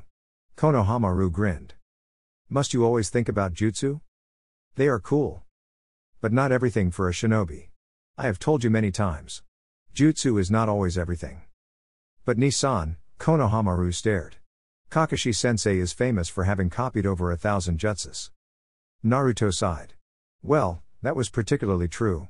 Having been a student of the Jonin at some point, Naruto knew that. His ninjutsu arsenal was what has made him famous, but still, take away the Sharingan and Kakashi becomes normal. Still powerful, but no longer fearsome. He grabbed his small backpack and removed a scroll from it. He threw it at Konohamaru. Fire-based jutsus.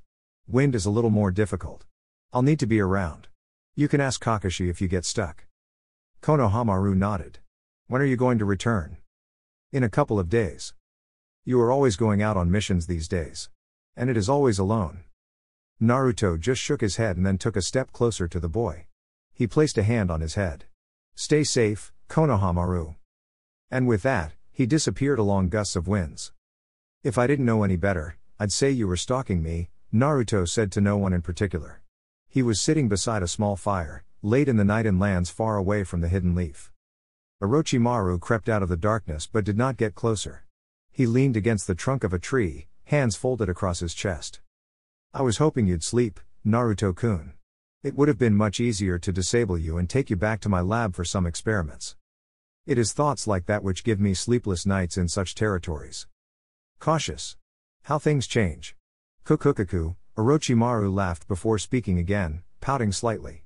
I guess I'll have to wait for next time to get you. You are not gonna have a go at me now? He wouldn't be against it. He could unleash his powers and cut off the snake's head. The bounty on Orochimaru's head could close some financial gaps. Doing S-rank missions did help his pockets, but he still did need more. It didn't end well for me last time, Orochimaru said with contempt flashing across his face. Wow, Naruto glanced at the Sannin. Even you learn. Orochimaru shrugged. Sasuke-kun seems to be still struggling. But I did have a chat with him. Naruto's expression did not change. But this was troubling. It only meant that Orochimaru was in Konoha when he left and he had managed to track him down. The snake and Danzo have always had some questionable relations. But Naruto didn't want to believe that Danzo would willingly conspire with Orochimaru when things are like this. For the War Hawk, the Sannin was useful dead than alive. I'm surprised Danzo allowed you closer and that you recovered quickly. He didn't have a choice. He was not willing. Orochimaru stared at Naruto.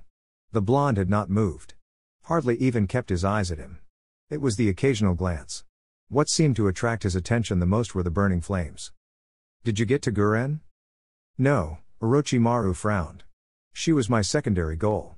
I could get to her but I would not have been able to escape the village. Disappointing really. Guren would have become a rather stable host. His current host was already failing. He could not even afford to fight in this body. It would break down quickly. He would need to move away from this to focus on experimenting on another body that would be capable of holding his body. But a nagging problem remained. Naruto still held the only key to his ninjutsu. Of course, there was another method to get his hands back. But it was a long and complicated one. What do you want, Orochimaru? No need to be hasty, Orochimaru grinned, nearly licking his lips. So tell me, Naruto, what happened to the Sanbi? Naruto stared for a moment before staring back at the flames. Who knows? Kukukukukuku, Orochimaru chuckled. I'm trying to understand your motives. But I can't figure it out. Neither Danzo. But I know, the Sanbi is no longer where it once was. That boy Yukimaru. He has special chakra that allows him to control the three tails. We never got around it because he was weak and needed some help to harness the power. No doubt it became a little irrelevant with Sasuke around. The Sharingan would grant you the power to control even a Baijuo through Genjutsu, Naruto responded quietly. It still does not answer the question. I was just curious. And to tell you something. The Sannin smirked. Danzo is working on something to try to get Suna and Iwa fighting. He wants them involved in the war rather than stay still. Hardly surprising, but why are you here, Orochimaru? The last time the Sannin had warned to make his life a misery. He'd gotten some nightmares over it. You don't want me to stick around? And I thought we could be friends given that you are all secretive and working with Danzo, Orochimaru feigned a hurt look. But I just want to let you know that I'm watching you. I know things. And I have not forgotten, you will lie on my table and become my experiment. That is after you have given me the mask. If you knew anything, you'd compel me to give you the mask. Kulukaku. I'm not in a hurry. Tell me, do you think I could let you leave? Is there any reason I should even let you continue breathing? He stood up, facing the Sannin with a cold look, ready to pounce. Don't be overconfident, child. Orochimaru released a burst of killing intent. It was a bone-chilling feeling. A normal person would have gotten down to grovel. In some years ago, this intense feeling of despair leading to death had him choking, trembling like he was on the north butt naked. But he had experienced too many things to be afraid of Orochimaru's killing intent. He contemplated releasing his, but then shook his head, it was not worth it. A rational thought was not to give a vengeful snake more reasons to hate him. Perhaps, he released a long breath and then settled down. It doesn't work well for my conscience knowing that you are getting away. You are only going to be a problem for me in the future if not handled. Well, there is always tomorrow. Besides, he could not afford to deviate from his mission objective. There were more dangerous battles ahead of him. And he had to be ready for it. He didn't know if he would have to face any of Kumo's Jinchuriki, but there was a possibility. You do have something I want. All could be forgiven if you just gave me the mask. Not happening. If it was possible, I'd take those hands and burn them. But that is part of the soul. I can only go as far as to seal them away. Of course, it was unnecessary to do so as they were already sealed away. I tried. We will have to do it the difficult way. Kukukukukukuku, Orochimaru laughed as he slipped into the darkness. Honestly, that laughter made Naruto uncomfortable. Little things mattered. To simply assume that secrecy was guaranteed would result in rattling discoveries. Orochimaru was perhaps one of the most knowledgeable shinobi alive. He knew too many things. A dangerous person. But the danger was lessened because of his arrogance. He displayed caution a moment earlier, but that was merely a momentary facade. Once he was in a host that didn't pain him, he'd be back to his original groove, banging on every door. As long as he kept his hold on the mask, he would not amount to much. The war of information was nevertheless one he would not win. Not when it came to spreading it. He was severely lacking in that match. Any attempt to fight the misinformation campaign with the snake would result in severe burns. He couldn't have it. He needed a plan. A concrete plan on how to deal with the snake before things became lethal for him. Danzo could be controlled, for now at least. No, anticipated. Now he knew how the war hawk functioned. Tsunade's mission was nothing he hadn't anticipated. Plotting is not for those without the means. Naruto raised an eyebrow, hearing the voice of the Kyuubi. He wanted to question why the Baijuo wanted to talk about it, but it was better to just indulge the flow than question it. Apparently, the burning flames produced heat. A fire in the middle of nowhere was just a torch to attract attention. He was nonetheless not bothered by the thought. And I'm lacking any of that. It is not impossible. But it requires money. Any activity requires some funds. I have no money. None to plan for any major activity. For a Baijuo none of that mattered. He was not human. Power dictated everything. But Naruto could still use that to his opportunity. With each day, he was growing to understand more about the blonde. After all, he saw more than anyone else. But I know I don't necessarily have to have the money. You merely need people who have money to back you up. Who are you thinking of? I think I shall move my play to the fire capital. The feudal lord was a known admirer of my father. We'll see if he admires me as well. 2 days later. Tsushigumo. This was supposed to be a village, but there was nothing, just the lasting effects of destruction. It didn't seem like a great battle had occurred here. It could not have been the power of a Baijuu. The destruction would have been a little more raw. This was gentle. It seemed like the jutsu Tsunade feared had been used on this village. Intel was scarce. He didn't know who had the jutsu. He'd have to scout. But there was no need. There was nothing here. At least at first glance. The shinobi world was like this. Destruction. The thirst for power. Even those living in peace were destroyed because they had a bit of power. Yet, without power, you became prey. Both Iwa and Kumo displayed this predator mentality more often than most. This was why everyone desired to be the strongest. When you are the strongest, you dictate the terms. Nobody does this to you, you do unto others. Such was life. He was born into this world, into this system.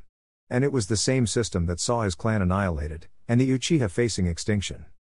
Unlike with him, to be truly Uzumaki, there couldn't be any dilution to the blood. Any dilution and he would lose the qualities. But there was no half-baked Uchiha. The work of a bloodline. It was sad he could not revive a truly Uzumaki generation by only the essence of it. Naruto shook his head, and held his hands together to try to focus. Kurama spoke the second he closed his eyes. You can sense it too, can't you? The power of a Baijuu. Naruto frowned slightly. But this destruction was not caused by a Baijuu. And that confuses you? Just makes me unsure. Sometimes the senses can be fooled. Humans, Kurama shook his head. Maybe I shouldn't tell you that there are 2 Jinchuriki not far from here. You could have said that before. It could only be Kumo. Kiri's Jinchuriki was supposed to be alone. There could not be 2. Even if he was there, it meant that he was late and Kumo had already reached him. Could have been the ones to do this? Where are they? You are capable of locating them yourself. Naruto released sigh and then sat on the ground, gathering natural energy. Sometimes he wished he was a natural sensory type of shinobi. Then, he wouldn't have to depend on senjutsu. His tracking skills were bad even. He needed to refine those. After a moment, he stood up and then started running. Yugito suddenly halted, turning to look at the direction of Tsushigumo village. She jumped from the tree and landed on the ground, leaving her teammates hopping through the trees as she stayed behind. She frowned, feeling a presence rushing toward them. The person was purposefully letting them know they were coming, and it was not a normal person. And he or she was coming in tremendous speed. Trying to run off wouldn't get them too far before they were caught. Personally, she was against the idea of putting a tail between her legs and the run off. She was confident. Maybe a little too confident, but with good reason. She glanced at the others who also stopped. Utakata was out cold, being gently held by Amoe. She hadn't expected any danger. Since they have already dealt with the hunter Nin from Kiri. This place was remote, the chances of shinobi from the great nations wandering here for missions were slim. Someone is coming. I sense it too, Samui shifted, her expression displaying none of her thoughts. And he wants us to know he is coming. Enemy? Could be, Yugito adopted a thoughtful look. Regardless, if it is not someone from Kumo, we can't let them see him. There was not supposed to be eyewitnesses. Hardcore orders. No witnesses. Anyone who saw them was supposed to be eliminated and any traces of their presence was supposed to be removed. This so masked their actions and to have the element of surprise in the war. What if it is someone from Kiri? And they have also called for support? Won't we end up having to fight the whole of Kiri? That could lead to its destruction. Kairo glared at Amoe. Your over-imagination is reaching new heights. Well, tell me I'm lying? If Kiri knows, we have to stop them from telling others and the only way to do it is to erase the village. You are talking about killing thousands of people. It starts with just 1, then 2. Before you know it, it is hundreds. Yugito released a long sigh. Go hide, Amoe. With him. Don't come out unless told. The man nodded and then disappeared into the shades of the trees. Don't take any action before my command. If he doesn't realize Amoe, we will decide the level of threat and decide what is best. A couple of seconds later, the leaves blew to the sides as gusts of wind started to pick up. The wind became stronger, pulling up branches to the sides, turning the trees. The 3 Kumo Jonin jumped back to avoid the trees. The second they touched down, a twisting tornado appeared in a flash.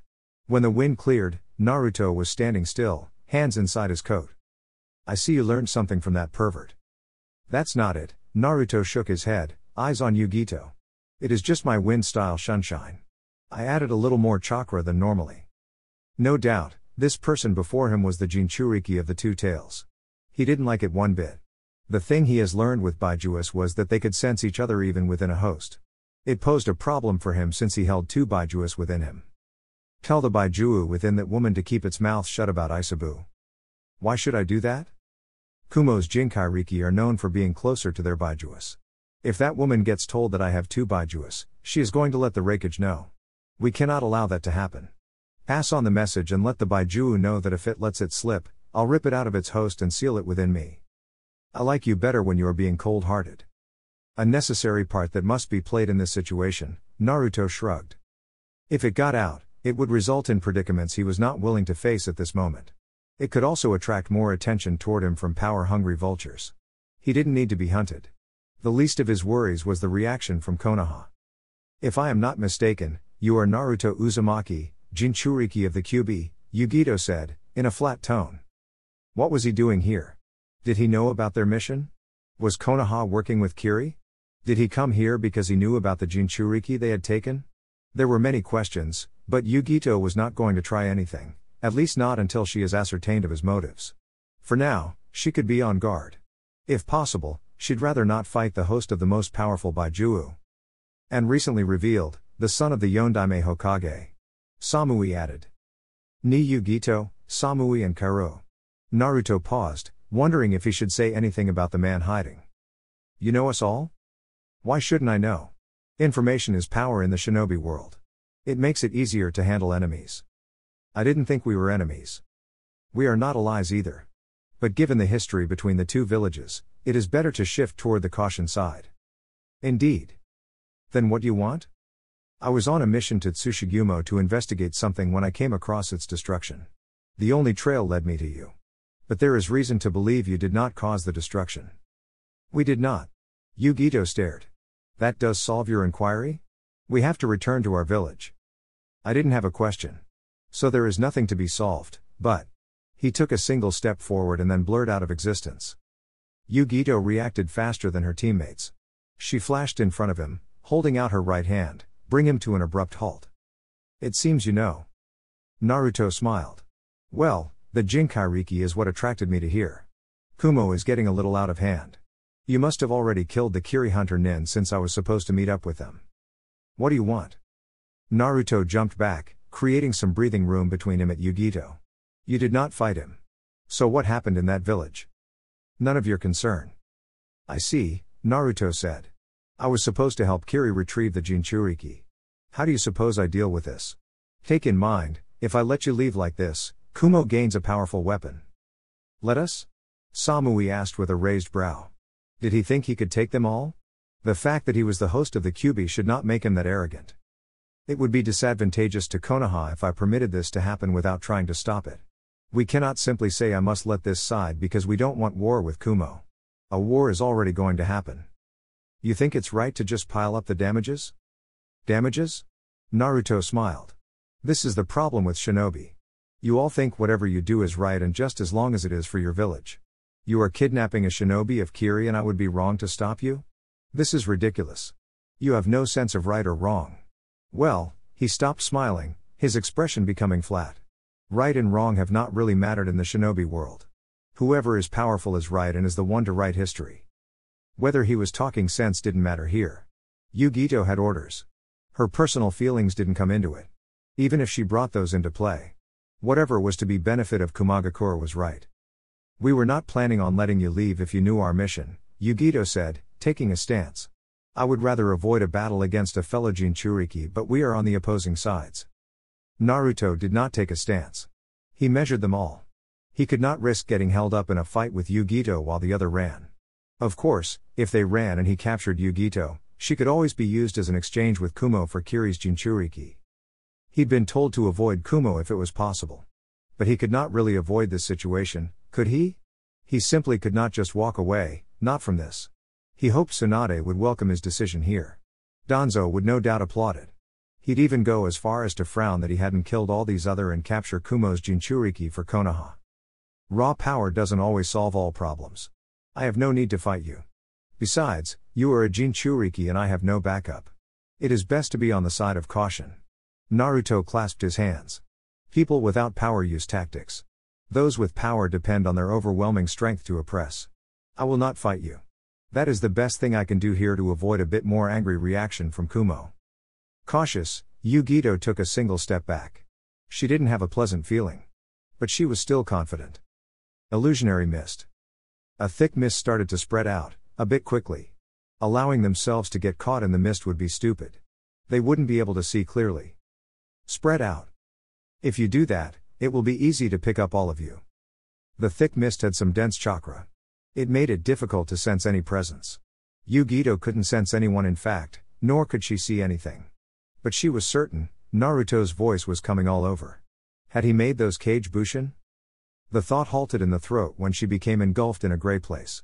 An image of her younger self, crying, in pain as she tried to learn to control her power. It felt real. A bit too real.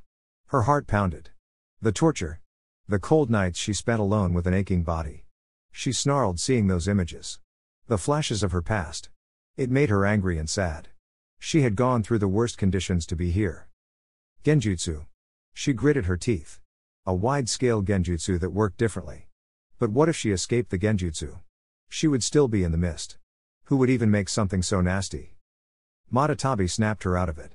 She quickly jumped up into the air, looking over at the area where the mist covered. The distance was huge. It wouldn't be simple escaping. She flashed her eyes to the edges of the mist. Clones, Naruto's clones. They surrounded the mist. He was trying to stop everyone from escaping. Yugito landed atop of a tree. The moment she did so, she flinched. She sensed a presence behind but no attack came. I wish we'd met under different circumstances. Next time we meet, it will probably be in battle, war perhaps. He burst into a cloud of smoke. And the mist started to disperse.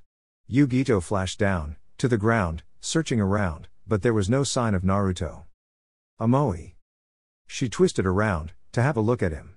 His back was pressed against the trunk of a tree, blood gushing out of his throat, his own sword stabbed through it, pinning him to the tree. Was he alive or dead? More importantly, was Naruto too far away? If Amoe was hurt, then Naruto got the Jinchuriki. They would have failed the mission. I was not going to be happy. She hated this. Her teammate was down, but she couldn't focus on it, she had to try to salvage the mission. Take care of him. I'm going to try to track him down, she said through gritted teeth. Yugito disappeared in a blur. She next appeared atop of a tree, her eyes scanning the area trying to get a feel of Naruto's chakra. She deeply frowned, she could sense multiple chakra signatures moving to different directions. And they belonged to the same person. He was obviously doing this to stop her from following because she couldn't pick which to follow. She cursed silently before turning around. Failure. I wasn't going to be amused. Chapter 8. Thwarted, and again by the hidden leaf. Last time, he'd barked and growled and the leaf and tucked in a tail between its legs and bowed to the pressure. He'd ended up being fooled but the leaf had bended to avoid war. This time around, events would not unfold in the same fashion. There was already war. Demands would be a pointless exercise. But still, this sounded like it was personal. It could not be that Konoha would always get in the way. What kind of a game was the leaf even playing? Hadn't it already announced it was going to stand in the way of the Iwagakure? There was of course no chances of him working with Iwa. They had to go to war to settle their issues. I glanced at Yugito and then spoke. I expected better from you. We could have added another arsenal to our strength. I should have done better. How powerful was he? We didn't actually engage him in a battle. But he is powerful. There was no doubt in her mind that Naruto was a powerful shinobi.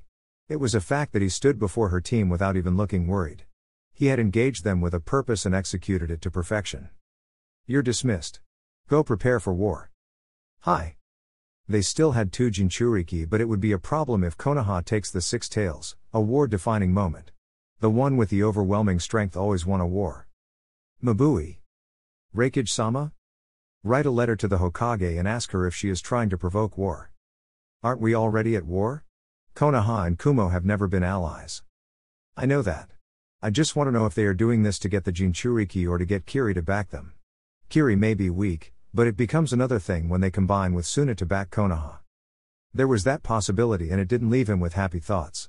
To know now was better than knowing in the climax of the war. If those two were going to get involved, deterrence action would have to be taken.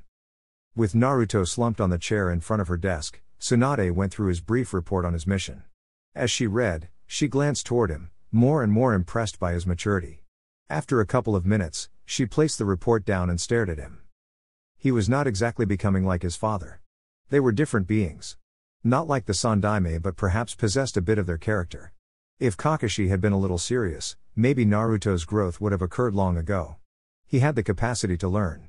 He was no genius, but a husk that could be filled up with all forms of knowledge and skills, and the chakra pools to make him flexible as a shinobi in all forms of ninja arts.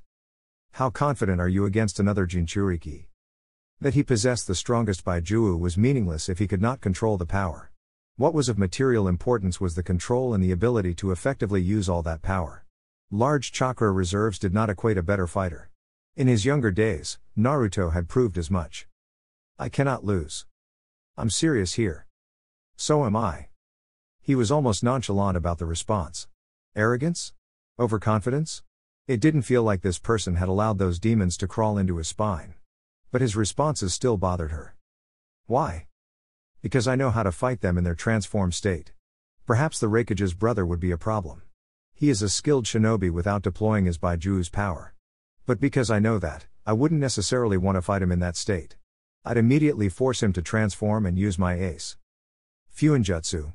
Tsunade frowned deeply.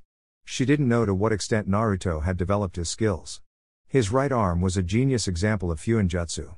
Moving on from this subject, Tsunade allowed herself to smile. You did well. I'm sure I will now be thinking he has to deal with us. Consider us already at war now. Predictably. A smile graced the slug princess, yet, with a hint of sadness. She was happy he has grown, but sad that the Hokage mantle appeared to be a dream forsaken. It was puzzling how things could have changed, just given how he had passionately spoken about it back then. Childish passion? But it was that innocent dream that brought her back here. You know, you'd make a fine Hokage. You are not a genius like your father or Hiruzen, but your application of knowledge is outstanding. In your prime, you will be a monster of a shinobi. She paused, pushing her chair back. But I guess that is not something this village deserves. Naruto's mask did not slip, not even a little. He glanced up for a moment and then stood up, walking toward the window with his hands folded across his back. Staring at his reflection, he responded.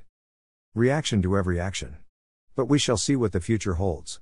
I'm a shinobi of the hidden leaf, that is a fact. Yes. What is important now is war. You must put your focus on leading the village. You don't want to be the only Hokage who has a record of losing a war. Tsunade snorted. My predecessors had skilled shinobi to work with. It is the fault of the village that this current generation can't surpass the old. Blame the Sandaime and his peace ideals. I swear you wouldn't think he was a student of the Nidaime. He was your sensei. Naruto pressed. But recent events haven't helped matters. The loss of the Uchiha clan, the Kyuubi rampage and the Sound invasion.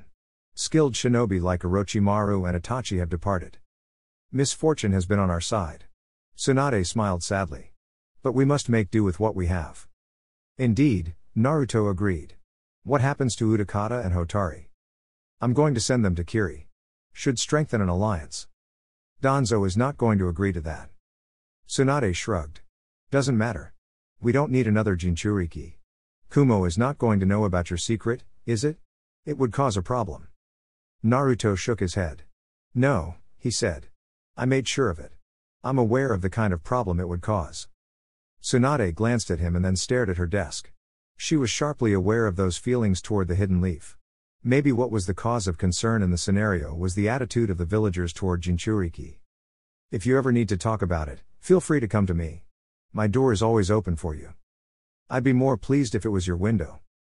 It didn't take a second for the slug princess to process the meaning of his not-so-subtle hint. Shouldn't you be playing with those your age? Naruto shrugged. Age is meaningless to a shinobi. Power, experiences, and responsibilities determine age. You should know this better. Some of us like to keep illusion of normalcy. For civilians not shinobi. Perhaps my thought of shinobi is just a little too much, he said. I think I'm fine nonetheless. But, thank you for the offer. With war on the horizon, time was up for lingering within the streets of this village. The treacherous bloody dance that was war would lead to his disappearance and the start of a new journey. Things would certainly be different without the war. It was going to be a cold death battleground, but a necessary stepping stone for his dreams. Sacrifices had to be made. In this world, you always had to give out something to gain something. Pacifists only lost everything they held valuable because they refused to make the hard decisions. Naruto released a long breath, and settled on the ground, below the shade of a tree. He'd been training. It has only been a day since he returned, but with no injuries, there was no reason he should not train.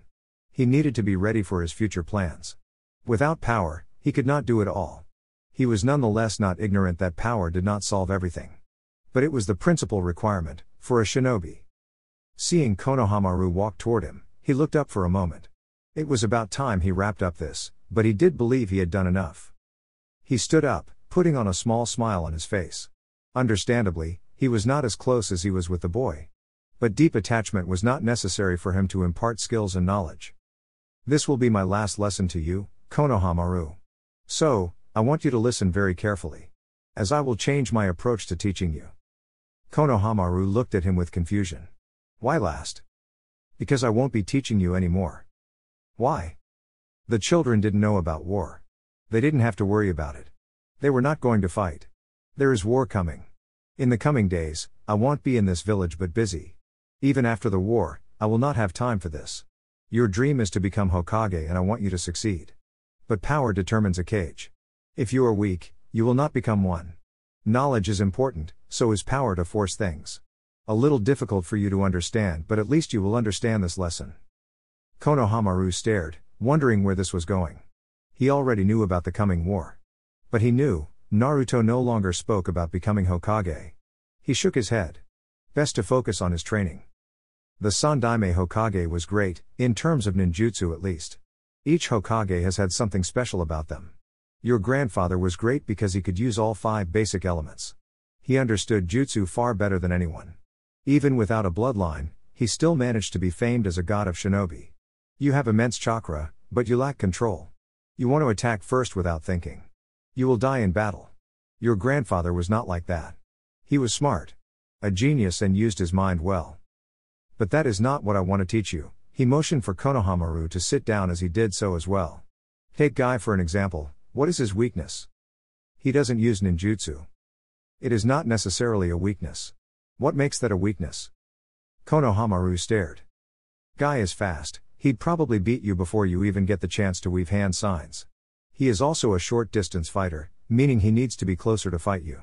A person who is mediocre at best with taijutsu despite a huge ninjutsu arsenal, will likely lose against Guy if they allow him to get close. The weakness with Guy is that if he is fighting against someone with genjutsu, he is likely to lose despite his power. Naruto paused. So, if you are fighting Guy, what do? Use genjutsu. Why? He uses taijutsu? Chakra. From where I stand, I would say, someone like Lee has the same chakra levels of a civilian. They don't do chakra training because they can't use it. Understand the weakness and know how to exploit it. Against a short distance fighter, you keep your distance, if you are not confident, Naruto said. Now, what is my weakness? You have none. What makes you say that? I can't beat you. Just because you can't beat me doesn't mean I don't have a weakness. It simply means you haven't found one. I have learned taijutsu, ninjutsu, kenjutsu and genjutsu. And fuinjutsu. The first 3, every shinobi must know them. Naruto paused, wondering if he is making sense. Let's put it in a way you'll understand. The Raikage is probably the fastest person. He uses taijutsu. A close-range fighter. He sucks with genjutsu and requires close contact to fight. If I am fighting against him, I wouldn't try to compete with him in speed. I know fuinjutsu and some defensive abilities. Because I know the Raikage requires his lightning cloak for speed and to supplement his taijutsu, I can work around it. He stood up, and walked away from Konohamaru. Take out a kunai and attack me with every intention to kill me. Konohamaru did not hesitate. It was not like he was going to hit anyway. He took out a kunai and dashed toward the blonde, stabbing the kunai forward, right about his gut. Naruto reacted by bringing out his right hand, and the kunai stabbed through the palm of his hand. Konohamaru quickly tried to draw back, but Naruto grabbed him by his throat. Without doing anything, he pushed the Jinan backwards. Ni-chan, are you okay? Naruto shook his head. I took the damage willingly. Sometimes if the opponent is faster and you can't outrun them, you must let yourself be hurt. I allowed myself to be hurt, just so I can get an opening. You stabbing me allowed me to grab you. If that was the rakeage, a simple touch and I would have applied a seal that suppresses chakra. He would have lost his lightning cloak. And his advantage is gone. That is a little difficult. What if you get too hurt to continue fighting? Know your limits, and if you're going to make a play like this, let it be your last resort and make sure you don't fail, because if you fail, you die, Naruto said. What I am trying to tell you is that, study the bingo book. Know the strengths of your opponents and their weaknesses when in battle. He raised an index finger. I use Fuinjutsu. To you, someone who contains a Baijuu is a dangerous opponent, but not to me. Do you know why? Because you are also a container? No. Naruto shook his head. Because I use Fuinjutsu. I can simply suppress the power of the Baijuu within them. The majority of Jinchuriki depend too much on the power of their Baijuu that they don't even refine their skills. You suppress their Baijuu, and they become just normal shinobi. Naruto created a clone. I have already told you about a short-distance fighter. The question is, what kind of a shinobi are you? Short distance? Naruto nodded. You employ taijutsu and ninjutsu as primary tools of engagement. Your ninjutsu is not long distance. It is short and mid-range. So, if you engage someone who won't allow you to get closer, what do? The blonde raised an hand. Don't look for an answer. This clone will force you to experience the answer. It won't allow you to get close, and we won't conclude this until you figure out what you must do. You don't need to succeed against me, you just need a plan that works. That was some rather interesting lesson, Jiraiya said, eyes staring down at Naruto, who sat in a meditative pose under a tree. Swinging his right leg, the Sannin added. I don't recall ever teaching you anything like that. That is because you have lost your way as a shinobi. You focus too much on power than skill, Naruto responded without opening his eyes. Kakashi may have hinted at such things. He always spoke about looking underneath the underneath. The application is different, but the principle is the same. You trained a better shinobi in the way Naruto did with Konohamaru. If the boy took Naruto's words to heart, he would surely become a better shinobi. He had the capacity. And apparently the will. But there was a question on why Naruto took so much interest and did what he did with such precision. He would not dare ask. Trying to suggest that Naruto was doing suspiciously questionable things would not earn him any points. I'm not questioning the method. It is merely that you are doing a far better job at being a teacher than I would have hoped. He smiled. Perhaps a little more than the way the Sandaime taught his students. It is your take in life and approach to fighting that determines how you teach. You try to plant your ideals on your students, but I merely teach him skills and pave the way for his own destiny. A student should always take the ideals of his master. You take students to pass on the torch. Do that with your own children. The fact that you must pass your ideals means that you have failed to see them through. Everyone should have a chance to choose their own paths. It is what brings out our individuality. My path is my path. I can only teach it to someone who wants to follow that path. Jiraiya narrowed his eyes. Knowledgeable. Experiences taught you many things. Naruto learned things the hard way. He learned through experiences. It was safe to say he had tested and tried what he spoke about. Is that why you refuse to take my ideals? I respect you as a shinobi, and your skills. But your ideals are something else. Naruto slightly shook his head. You didn't come to watch me, did you, sensei? He'd rather meditate in peace. He also needed to learn to use the Sanbi's power by training with it within the seal. It helped avoid chakra leaks and destruction that would otherwise cause concern in the village. Tell me about your right hand. Shinobi secrets. And you call me sensei? For now. The future could not be predicted. He did not have a sneaky relationship with fate that she'd whisper into his ears events of tomorrow while she rests her head on his chest. He always had to be careful that he doesn't reveal everything. Just in case. Naruto opened his eyes and glanced at his arm for a second before answering. Primarily, Fuinjutsu is used to seal things into something. You can seal anything really, with Fuinjutsu. Explosive tags are made by sealing chakra into a piece of paper, and then releasing it all at once. You always need an object to contain whatever you seal. My hand is a container. I can seal any form of chakra within it. For you, it is called absorption. The main idea for doing so was to try to combine all 5 basic elements to see what kind of jutsu I'd create. The container can release anything it has sealed within it. Chakra. Can you only seal chakra within it? For now, yes. Working with chakra is much easier. But any other material becomes difficult. I need to improve my understanding of the art before making improvements. Quickly changing the subject, Naruto spoke once more. What do you think Pain or Nagato plans to do in this war we are going to fight? I don't know. It was not that he didn't realize Naruto was shifting him away from the topic. But this was just important. I really can't tell. But whatever it is going to be big and we need to be careful with how we handle it. Considering his power. Indeed. Any man who can beat Jiraiya in Sage Mode to an inch of his life deserves special eyes. If not for the seriousness of Naruto's tone, Jiraiya would have thought the blonde was mocking his defeat. That is what I came to discuss with you. What to do about him. But sensei, why is this discussion with me? Should you not be talking to Princess Tsunade regarding this or one of the leaders like Shikaku? Neither he nor Jiraiya were decision makers in the village. Powerhouses? It could be passed off as that much. The Sannin did have the license to roam free, but he did not do as he pleased with matters that threatened the safety of the Hidden Leaf. I have already spoken with her. I'm talking to you because if there is a need to fight him, you are the only one I can trust to go into battle with me without having to worry about my back. Kakashi or Guy? It is a battle of endurance. Kakashi can't survive that battle. He is skilled as a Jonin and I respect him for that, but he has severe limitations that won't pass off if we need to win against Nagato. I see. Naruto closed his eyes, adopting a thoughtful look. If that is the case, what do you suggest? I have already shared with you what I know about him. How would you fight him? That is a difficult question.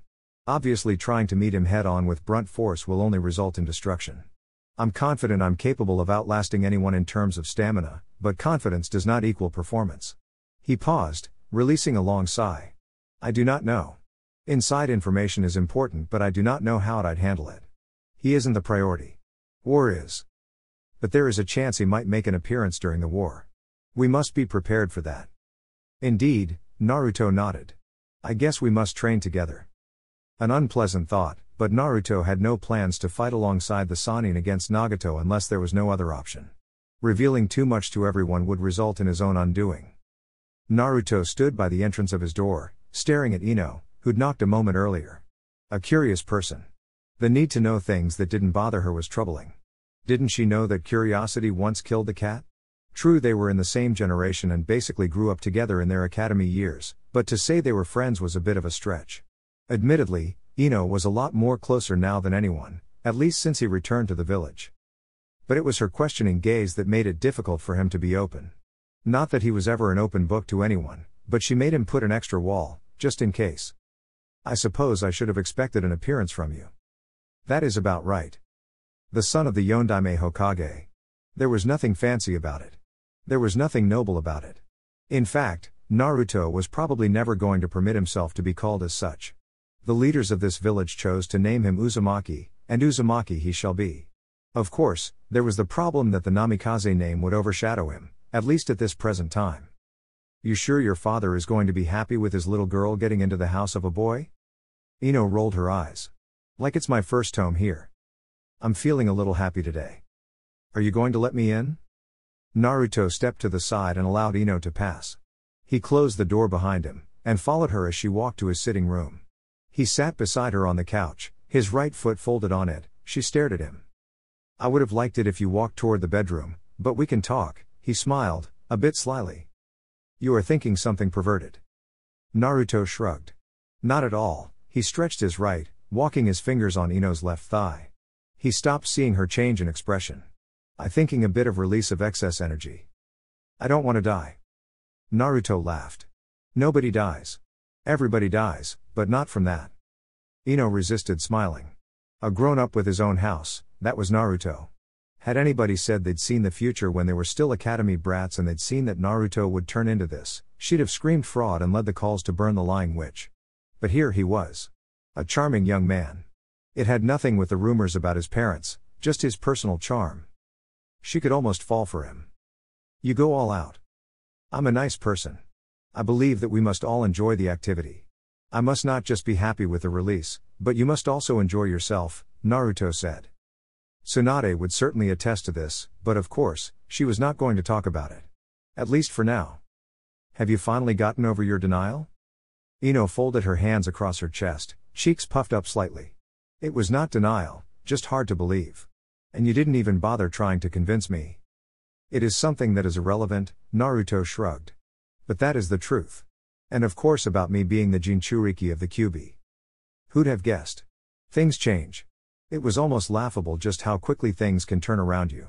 Ino smiled, but it was good that Naruto was having good fortune. He did have a crappy childhood, worse since he was the son of the man some people in this village worshipped. Just like the Kazekage, Ino shook her head. I thin. She trailed off when Naruto pounced on her. Gently, he'd suddenly lunged, pushing her back as he got atop of her. She felt his left hand, caressing her around her belly, while his right whispered on her right cheek. She stared into his eyes, trying to block the feeling she felt, just so she could try to decipher his intentions, but as always, his eyes were unreadable. You came at a good time. We might not get more opportunities for this with war coming our way. How close is it? Close enough. Naruto bent down, captured her lips.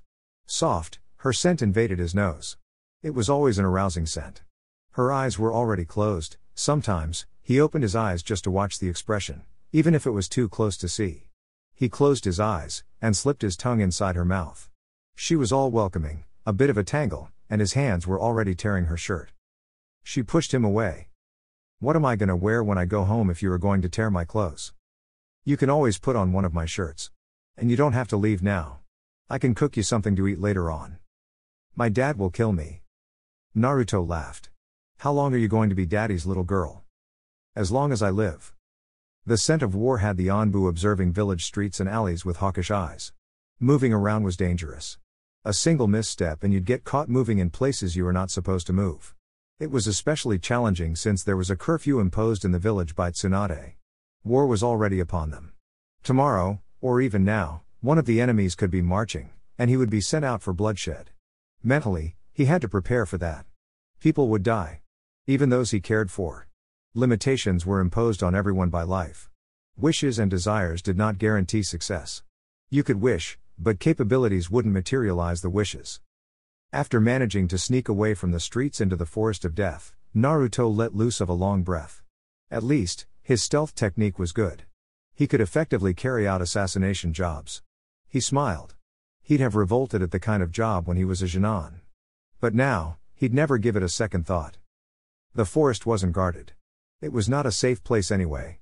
He didn't even have a good memory of this place. Are you trying to get me in trouble with the leaf? Itachi appeared from the darkness, below the tree Naruto sat on. The Uchiha blended in stealthily within the shades before responding. I was not aware the village was in maximum security. You could have gotten in yourself. Former Leaf Shinobi know the way around the village. For Itachi it would be simple. He'd simply genjutsu anyone who comes across him. Thinking of this, Naruto wondered if he'd be able to use the Sanbi's genjutsu in a wide area like a village. It would be a dangerous jutsu if he could unleash it to affect an entire village. Getting caught is out of the question. But at least you can always say you're trying to train. How convenient. War is upon you. You must always be ready. It is war that turned you into this pacifist. Of course, I still don't understand your nor your intentions, but that hardly bothers me. It was simply because such intentions were not aimed toward him. It would be problematic if the Uchiha had his eyes cast against him. For an opponent, Itachi was someone you didn't want to have. He understood the basic rules of shinobi quite well. What do you want from me? Last time we even spoke, you were telling me it might be the last time we speak. Itachi ignored this. How is Sasuke doing? I do not know. But maybe I will know soon enough. He is being trained by Danzo. I see, Itachi paused. Perhaps I should pay Danzo a visit. In any case, you truly have no regard for my little brother, do you? Naturally, this made things suspicious. Itachi didn't even think that Naruto was that loyal. He liked to think he was a great judge of character. Even with all those suspicious glances, he didn't sense any malice, especially toward the leaf. If there was any, he would have made sure he tried something, for the good of both Sasuke and the leaf. The fact that Naruto no longer cared for Sasuke made things a little complicated. Who did he trust with Sasuke? Naruto had only promised one thing and he had done so. Sasuke with Danzo was something he never wanted, but at this situation, it was probably the best outcome. There are other priorities for me. Sasuke is capable of making his own decisions. Whatever he does, he must be able to face the music. He is no child that one must hold his hand and show him how to walk, Naruto said in a flat tone. You set him up to this path. An error of judgment in my part. Itachi admitted. If the leaf is not careful, it may end up being destroyed in the war. What makes you say that? The leader of the Akatsuki has an agenda that I do not fully know. But what I know is that Konoha might be in danger. The leader holds a deep grudge against the leaf. I'm sure it is because of the leaf's history in past wars. Well, our sins eventually catch up to us. But this leader is Nagato, yes? Jiraiya told me that he trained Nagato years ago. The reason for the resentment is easy to guess. Has nothing to do with Jiraiya. Naruto glanced down for a moment before adding. And what of your own actions? Last time I spoke to you, I told you it would be the last time we speak. But what I never told you was the detail. There is a man who calls himself Madara. He is part of the Akatsuki and has been trying to get Nagato to do something. But he is not trusted. I wanted to convince Nagato to get rid of him, but it was not yet time for that. Would this be the same Uchiha responsible for the deaths of my parents? Itachi noted. There was a change in Naruto's tone. How would you know that? An Uchiha manipulated the Kyuubi. And there are very few alive at the moment. It is just 3, yes? Not to say, he had inside knowledge. The Kyuubi had already shared some of those details with him. It is him. Then if there is a plan to kill that man, I want to be part of it. Someone has to pay for the treacherous life that I have been forced to live. If he hadn't shown up that night, I would have been happy, had a beautiful life with both my parents. But I was looked upon with contempt, ostracized by many. Hatred. Itachi paused, glancing up for a moment. It ran much deeper. This hatred for Madara was something else. It was a little frightening. Much scarier was that Naruto has managed to hide it all this time. Not once has he displayed this contempt for anyone. Not even Konoha, even when he had once candidly spoken about the way he was treated and mixed feelings. It is a bad thing. Revenge is bad. Well, unless you know how to control it. Look at Sasuke. He thinks vengeance. It rules him and the only person who can correct it is you. You still have not told me why you came here. I want you to be prepared for war. And Sasuke as well. There is something that I am going to give you. And tell Danzo that I will come and fight Sasuke to death. I will try to set his path by being honest with him. You are going to die? Itachi shook his head. No, he said. There is a jutsu that Nagato knows. I'm going to employ it, but it will require your assistance that Danzo doesn't get my body and he along with Sasuke believe that I am dead. I can arrange that, Naruto said. No question, Itachi always thought about Sasuke. Perhaps it was big brothers did. Naruto would never truly understand that. He had no sibling. His mother and father died. But you are not giving me anything. True, you have already given me another gift. But it is perhaps because you may have already used it against me to ensure it is never used against the leaf. My gift was merely a token of my thanks. You promised you'd bring back Sasuke. And I was hoping that maybe you would rekindle your friendship with Sasuke. Naruto snorted. Well, that is not hopeless, he said. If Sasuke is willing to change, then it can happen. It is for a fact that he was once my best friend. Your brother nearly died to save me. No matter what he has done, I cannot, in good conscience, forget it. He wouldn't have died from Haku's attack since he had never intended to kill them, but Sasuke didn't know that. At some point, Sasuke had overlooked his pride and selfishness to look out for him. Maybe some part of me does wish that he does become a better person. When he was willing, no matter how much he brooded, he was a good teammate. Naruto shook his head.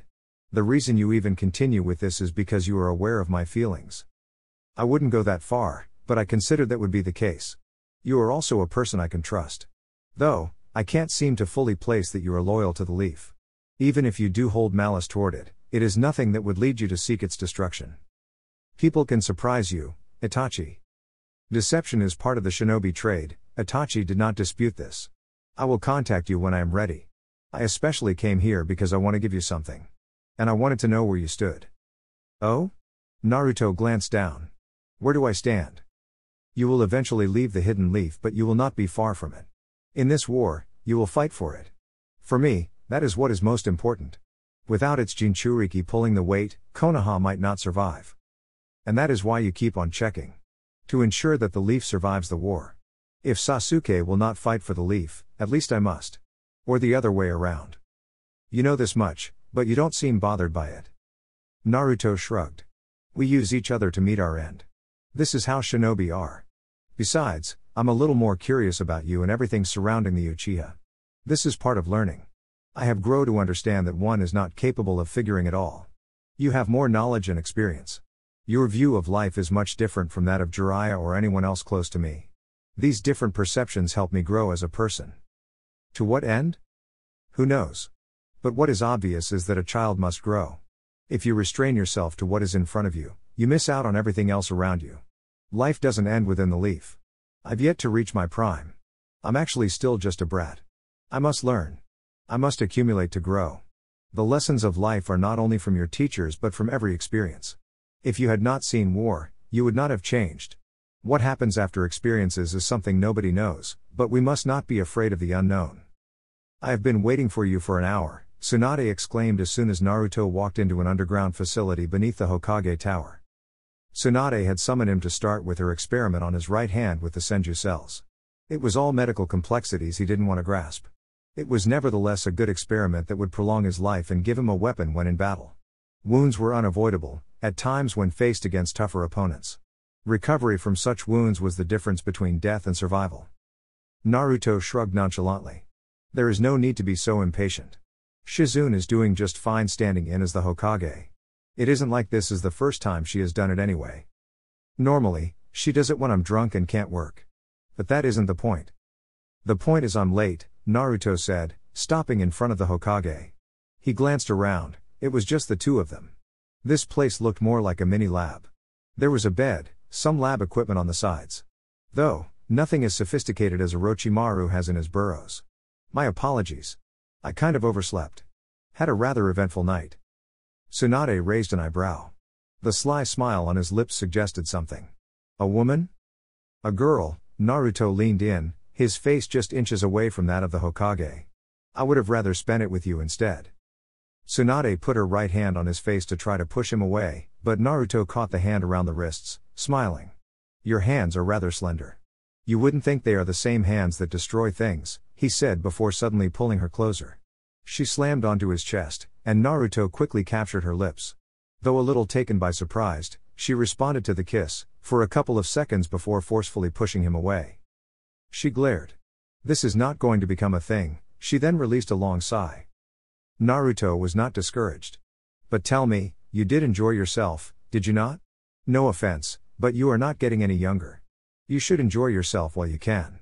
You don't want to get old, lonely and miserable. I've had my fair share of troubles and happiness, Tsunade shrugged. If you are not going to behave, I will have to cut off your arm to be able to do what I want to do. Well, we don't want that. Lie on the bed, Tsunade instructed. When Naruto did so, Tsunade placed finger on his forehead. You have to be out cold for a little while. I'm afraid I won't focus with you talking.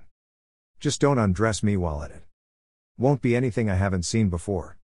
Naruto stared at his right hand, trying to move it. It felt different, like it was no longer part of him even though his brain could still control it. The foreign agents working within it made it a little heavy, and they were trying to overpower him, trying to move toward his entire body. He would need to adjust to this. The fact that this was just done to his right hand meant that he needed to be careful with his chakra levels.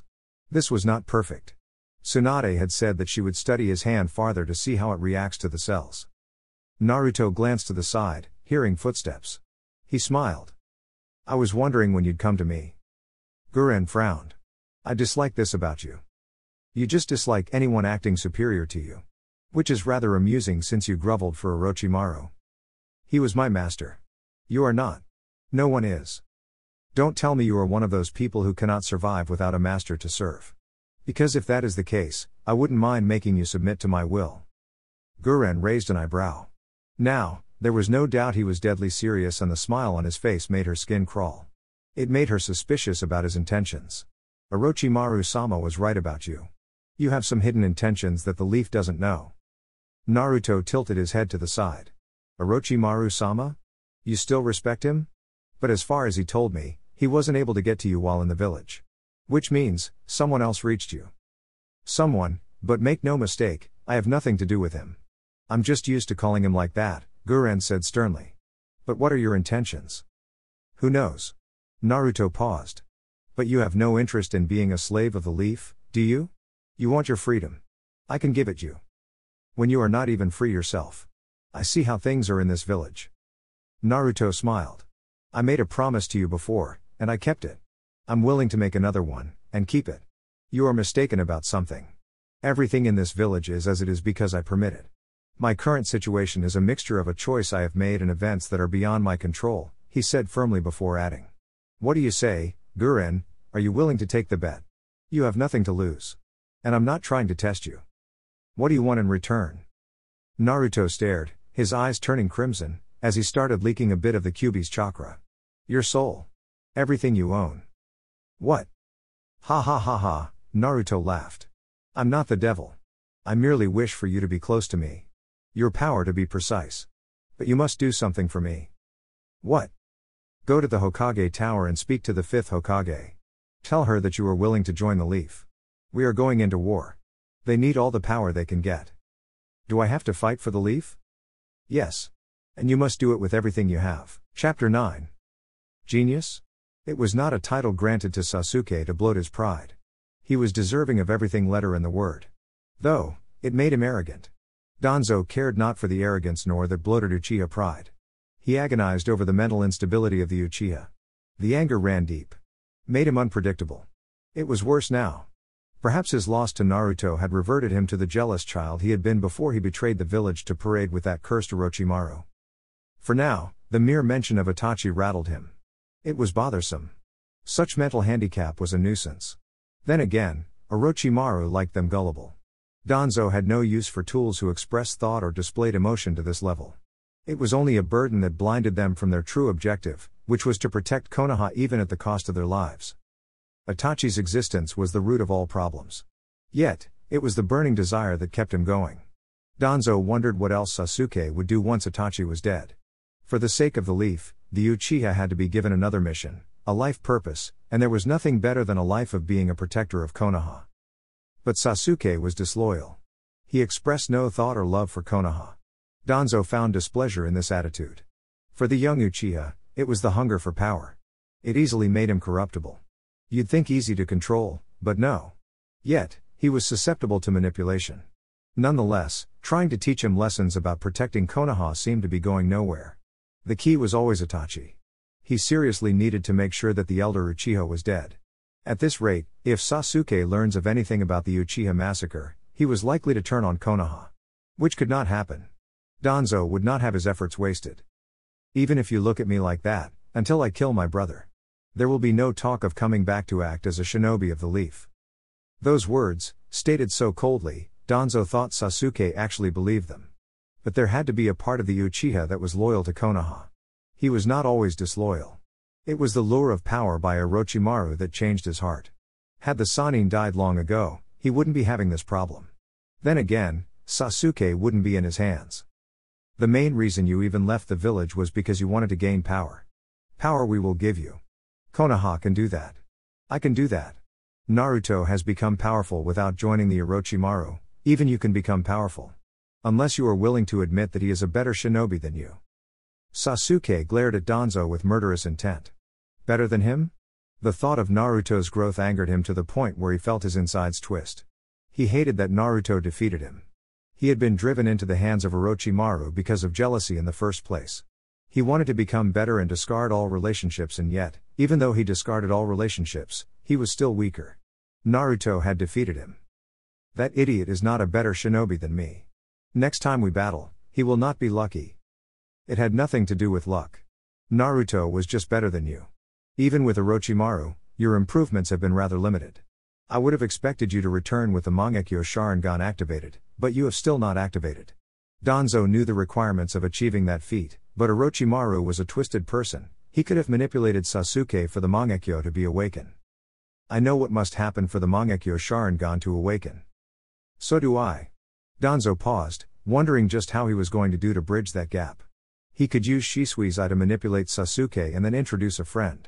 With enough time, he could give Sasuke the impression that he had the friend his entire life. He could even make the Uchiha see the friend as Naruto. The fact that he hadn't been able to kill Naruto then, meant he perhaps cared. In any case, I have already stated that you will face Itachi. We will do everything to make this happen and ensure that you avenge your clan. However, you must remember that it was also your goal to restore your clan, and that can only happen within this village. Before that, you must be strong enough to defeat Naruto, and not only that, we must navigate through this war and I expect you fight in the war for the sake of your home. Iwagakur. Rapid movement. The fourth Raikage was not messing about, but it was to be expected of I. The Raikage respected power. For war, the man was not a bad opponent. Already, without even a warning, his forces had already advanced from their village. It was a provocative action and he was not going to just sit back and allow the man to cover more ground while he sat massaging his aching back. No, he had to take action, lest he come to regret moving with the speed of a tortoise. Aniki looked at the map, just wondering how this was going to go. It would be no different from other wars. Everyone else was an enemy. And again, Suna would be playing the nuisance game. At least, in this round of war, the war would claim all the bragging rights as the most powerful shinobi village. He was hoping to win it. Konoha came with surprises, but the village has lost its valuable assets over the years. Minato was gone, who was the main reason they ended their last war. The Sanins, though still powerful, they were no longer in the prime years. He had 2 Jinchuriki, and so did Kumo. He was going to use them to good effect. The Uchiha were always a problem in war with their genjutsu. Fighting one was always difficult, but the entire clan was wiped out. How was Konoha even pretending to be the strongest village at this point? The Sandaime Tsuchikage turned to Kurotsuchi and then sighed, just thinking about what she was thinking with the look on her face. Something about his retirement to old age. He was the last of the old geezers. The Sandaime Hokage gone, he was the only one alive to have been involved in all wars to date. He hadn't thought he would see another one, but this was the shinobi world, it was always going to happen. It was a simple matter of when the inevitability would occur. Kumo's forces are already on the move. I'm sending you out as well. To act as deterrents to their movements. We don't want them gaining the advantage over a battleground. Damn, the Raikage is a quick one. I really thought we were going to make the first move. It doesn't matter. In war, if you blink, you lose. I assume the Raikage is trying to secure passage of the large forces by occupying the land of hot water. It is the only passage from them to face us, otherwise, they would have to use ships. Hot water borders the fire country. Konoha is going to be quick out of its blocks to defend its borders. Aniki smiled. I'm betting on it. While the two are busy at it, we will move to occupy land of canyons. Konoha will of course move because it also shares a border with the country, and it will only stretch its forces. Which will work on our favor. If Kiri and Suna don't join it. I received a back letter from the Raikage. He will deter Kiri and I will deter Suna from entering the war stage. This works for both of us. Neither village is strong enough to take advantage of the situation. So it hardly matters if they don't partake in the war, Aniki said. You need to move fast before Konoha catches wind of this. If they hear about this, no doubt they will make a move to protect Takigakur. They do have that relationship with them. What about mushrooms as another point of attack to Konoha? We will use that, but not openly. I'm trying to avoid the land of storms. As far as intel suggests, Amigakur has been ravaged by a civil war. We don't want any of that. Guren was an interesting character. Smart? Yes. But she was also a sadistic woman who enjoyed inflicting pain on others. It was not his cup of tea. He was not cruel. But for her, it would be shocking if she was normal. She had after all, diligently served Orochimaru. There was nothing normal in the world of the Sannin. Strange things and oddity dictated the events that transpired in many of his boroughs. But for those, it was the normal.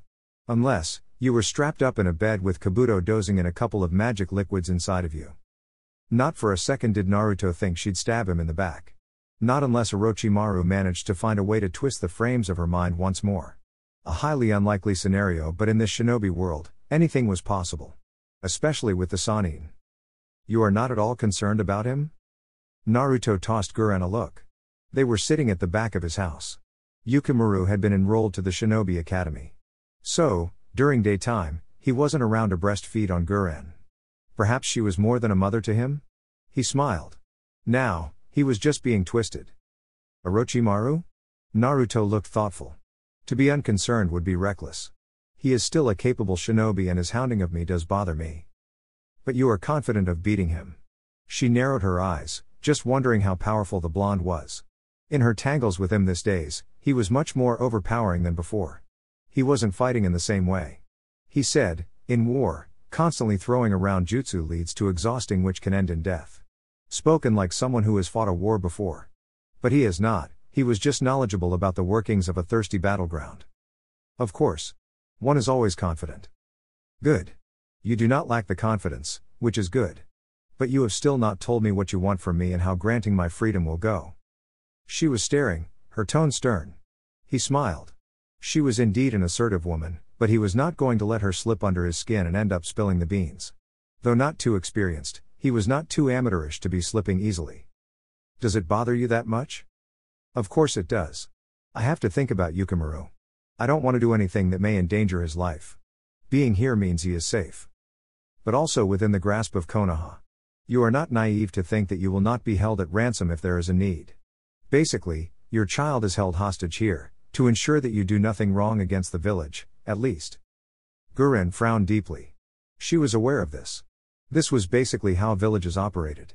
Her rare bloodline was also very attracting. This is still your village. You would say something like that about it?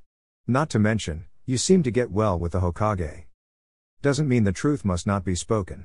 You already know my situation in this village, and yours will only get worse. What do you know? Oh, nothing, but, great nations do covert bloodlines. You must have already been approached now that you've gone through the shinobi registrations and evaluations. The Uchiha has been lost, there is nothing wrong in trying to find a new powerful clan, even if it will take time. Naruto smiled, a rather twisted smile. Well, you're capable of having more than 10 children in your lifetime. Guren looked at him with a look of horror, but he laughed. I'm exaggerating, he said. But? Not long ago, you'd been forced. Or if it was a different Hokage. This one is a little too nice. She'd never force you into such a situation, especially when she is another woman. So, even if other people try to say something, nothing will happen to you. But it doesn't matter much, we are at war. With war meant that their time in this village was limited. She had nothing to give her nightmares about. Not unless someone like Danzo decides to play his cards and gets her kidnapped. Naruto wouldn't allow something like that nevertheless. Not when he had uses for her. You wouldn't have such thoughts for me if not for my bloodline, wouldn't you? Orochimaru was only ever interested in me because of my jutsu. It does seem that whoever looks at me only finds my jutsu valuable. The bitterness, it made Naruto pause to reflect for a moment. The same about me. Wouldn't even consider you if not for your abilities. But what is wrong with that? Your jutsu cannot be separated from you. It is always the package that comes. You. He trailed off, releasing a long breath. We have a visitor. Who? You'll see.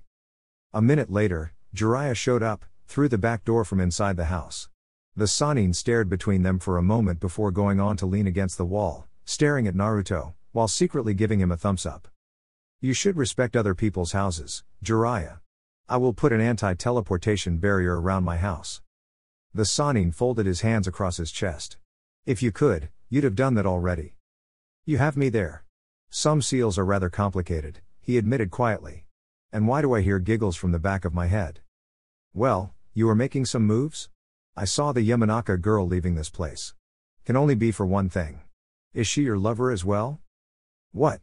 Guren stared at Naruto, before her expression turned into something of disgust. Looking at it, Naruto smiled, but quickly put on a hurt look. Who wouldn't be offended when a woman puts in a look of disgust at just been told she is one's lover? It was insulting, to the pride really. He'd never come across such looks, at least once he grew. He had his fair share of success with women. But of course, Jiraiya had more tales to tell. Naruto rarely approached, only did so when it was safe. He was a bit conservative about it.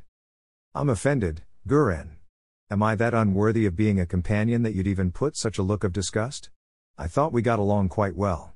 Tell me, what is wrong with me? Is it my looks? It is that you are older? What makes you look so disgusted? Guren blinked. Well, he was not exactly a bad person. She just didn't think about such things. Why was she even thinking about this? Looking at Naruto's smile, she shot him a glare. Naruto held up his hands. Don't be so stiff, he said. Are we going to talk about a sparring session or is there some other business that brought you here?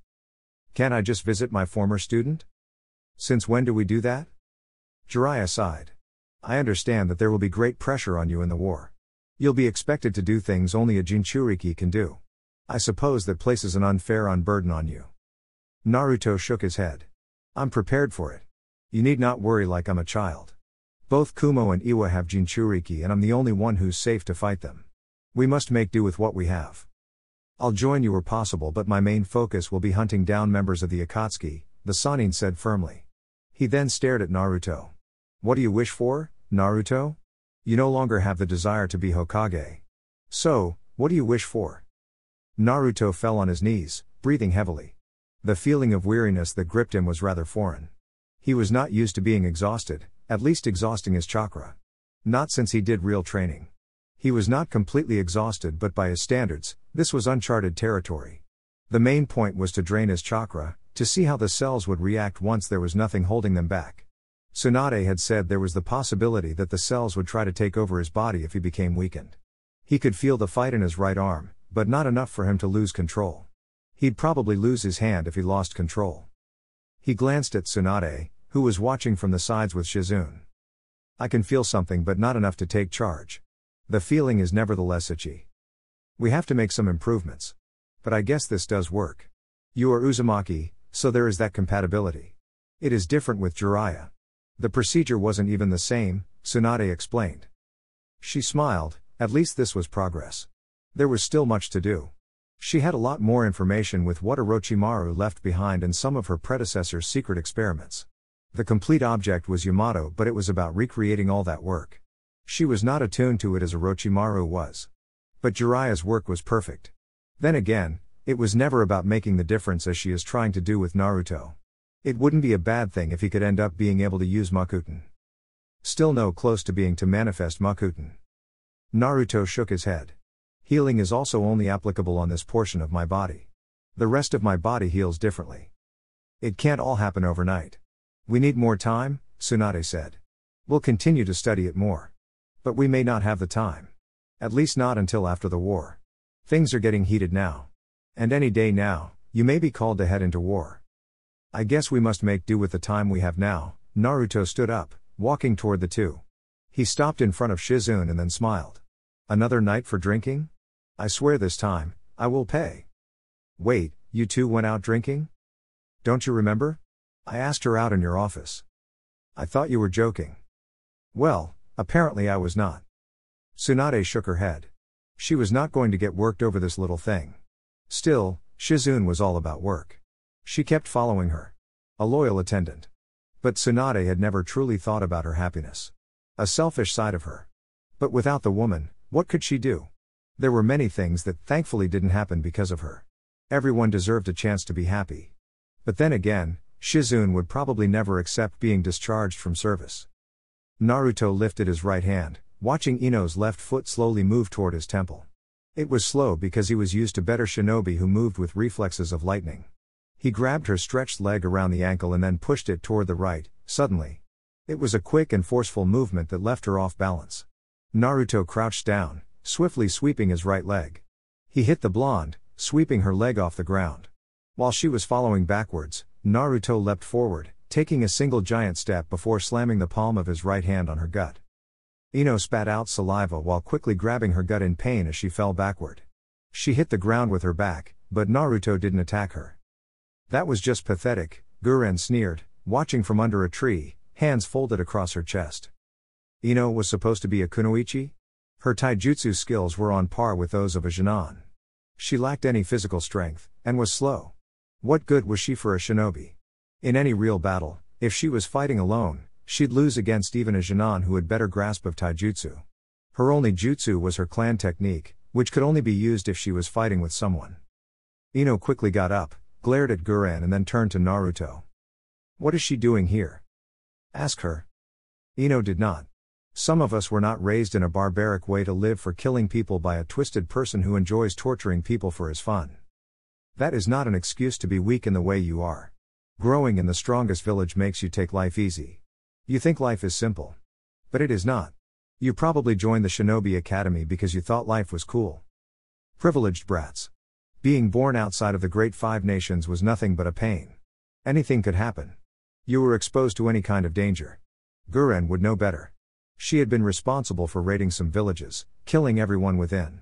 To a great village, she could not do that. She'd die having just one shinobi. Or maybe two. Don't blame me for where I grew up. Ino huffed, folding her hands across her chest. I don't like her. Naruto put on an amused look on his face. The shinobi world wasn't fair by any means. He was certain Guren had no regrets over the many lives she has ruined. Maybe he was wrong. Either way, there are those outside of shinobi villages who were exposed to many dangers. There was no question there.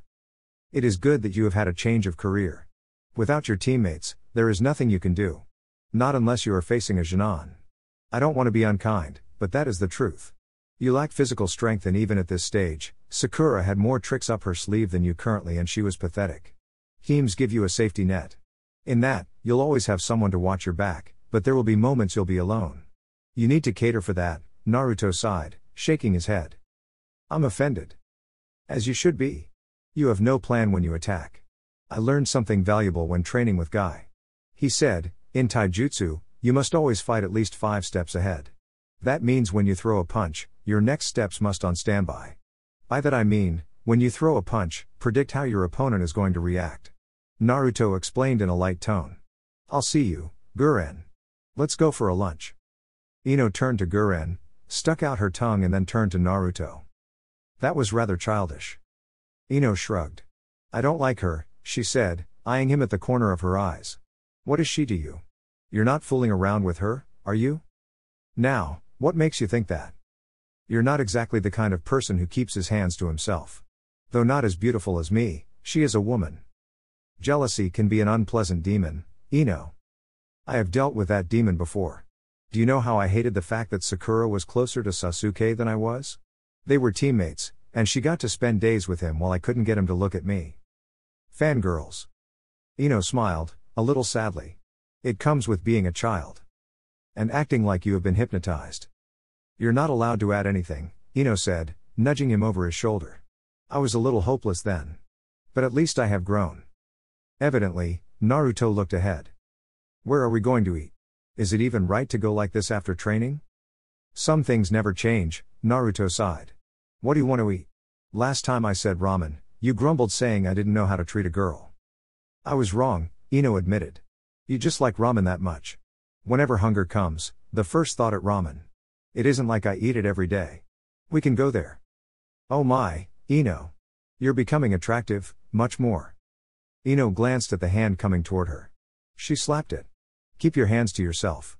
She paused, smiling. Who'd guessed that things would come to this? It was strange walking with Naruto since people were always looking in the streets. There were a handful of reasons. Which were all interesting to say the least. Are you not going to take advantage of things and become the Prince of Konoha like Sasuke once was? Naruto snorted. Well, you did treat him as such. The last Uchiha, he laughed. But no. I have always been Uzumaki Naruto, and that will not change. Why does it feel like you are denying your heritage? Regardless of whether you like it or not, the Namikaze name is yours. You want your children to grow up without the legacy of their grandfather? Naruto glanced at Ino with a raised eyebrow. Children? Aren't you a little young to think about such things? Ino shrugged. I have always been an advocate of old enough to kill, old enough to drink. She said. We are getting there. 3 years now, we'll be thinking about marriage and the like. You know, we all dream of starting a family of our own.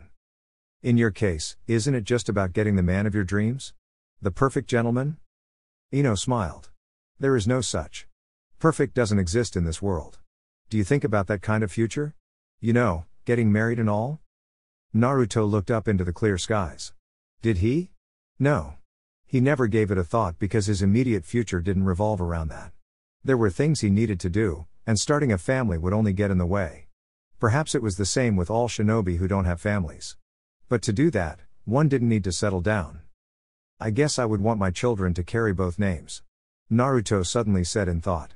But that is for the future. For now, there are many things to do. You'll get old thinking that and people will get taken away. Naruto glanced at her. Like you? Ino shrugged. I'm just saying start planning for that future. You don't want to just settle for something less. Just because we are going to war doesn't mean that plans must end there. Having something to look out for does give you more reasons to survive, doesn't it? Maybe, but reason sometimes amounts nothing more than desperation. You should know and have this in mind, you might not return once you depart this village for war. That's a little bleak and depressing. Naruto shook his head.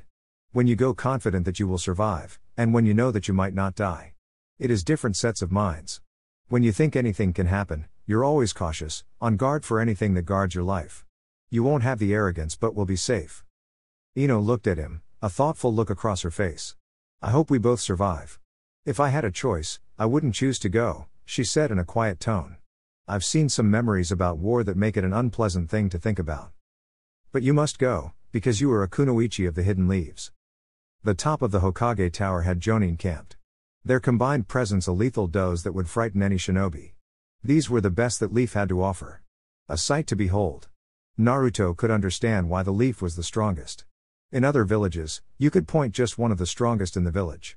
With Suna, it had been merely the Yondaime Kazekage and Baki, not counting Raza's children. And now, it was simply Gaara and his siblings that were the best Suna had to offer. Naruto could only imagine what would have been like for any village to fight Konoha in war. How do you go against an army of damn Sharingan users? There was no jutsu you'd use that they wouldn't use. Hell, they'd put everyone in a genjutsu and then have someone massacre the dazed shinobi. There was no Uchiha, simply normal Jonin. But a call to the top shinobi meant that war was at their gates and they now had to leave, for war. The bloody battles that did nothing but feed the planet with blood. Well, at least nature would feast in the flesh to nurture its roots. Naruto stopped by Neji, and nodded to the Jonin. War calls? Neji nodded. Think we'll be in the same group? Shouldn't the best option be to keep us apart? It works either way. I think when we were sent to that mission where we encountered Iwa Shinobi, the Godheim was merely testing our teamwork. You put your effective teams against large numbers to do the heavy damages. It also dampens the morale on the other side, Naruto explained lightly, looking at the front. Tsunade and Shikaku appeared in the scene. The Nara was the Jonin commander. His presence just spelled just how serious the issue was. The Jonin knelt once the leaders arrived at the scene. Shikaku looked around and then spoke. We received a report that both Iwa and Kumo have already to take battle positions. Our main concern at the moment is Kumo, which has already passed into the land of hot water. The said country borders us. The Fire Lord has been firm to ensure that war does not happen in the borders of his country, and anyone who tries to enter the country must be repelled. Now, we cannot have Kumo camping at our borders. If they do that, we allow them to push us back. Iwa is trying to lay an assault on the canyons, and its shinobi village, Takigakure. Taki has no power to defend itself, and we have a duty to do so. There is reason to believe that Iwa doesn't just want to use the country as a battleground, but it is possible that at the end of the war, they might try to assert themselves on the nation. If that happens, we have them staring back at us right at our borders. Of which, we cannot tolerate. We must also repel them. This means that we will be fighting on two major fronts. Two teams will be heading out. The team heading to the canyons will immediately engage and ensure that Iwa does not succeed. This team has to depart late night to catch Iwa before it overtakes Taki. However, you are not to engage if there is a Jinchuriki on the battleground. We have devised a strategy to handle those. The team guarding the borders with the hot water will engage only if Kumo tries to enter the fire country or if they make the first move. So, nobody really cared about the smaller nations. It was sometimes understandable why the smaller nations hated the Great Five. When it came to war, they were the ones who suffered. Nobody here cared about the people suffering in the small villages. It was about protecting the interest of the Hidden Leaf. Then again, there was nothing free in this world. Tsunade took over. We have received a report that some shinobi apparently from Iwagakure attempted to assassinate the Kazekage. We do not know if they are truly on the orders of the Tsuchikage, but we are working on finding out.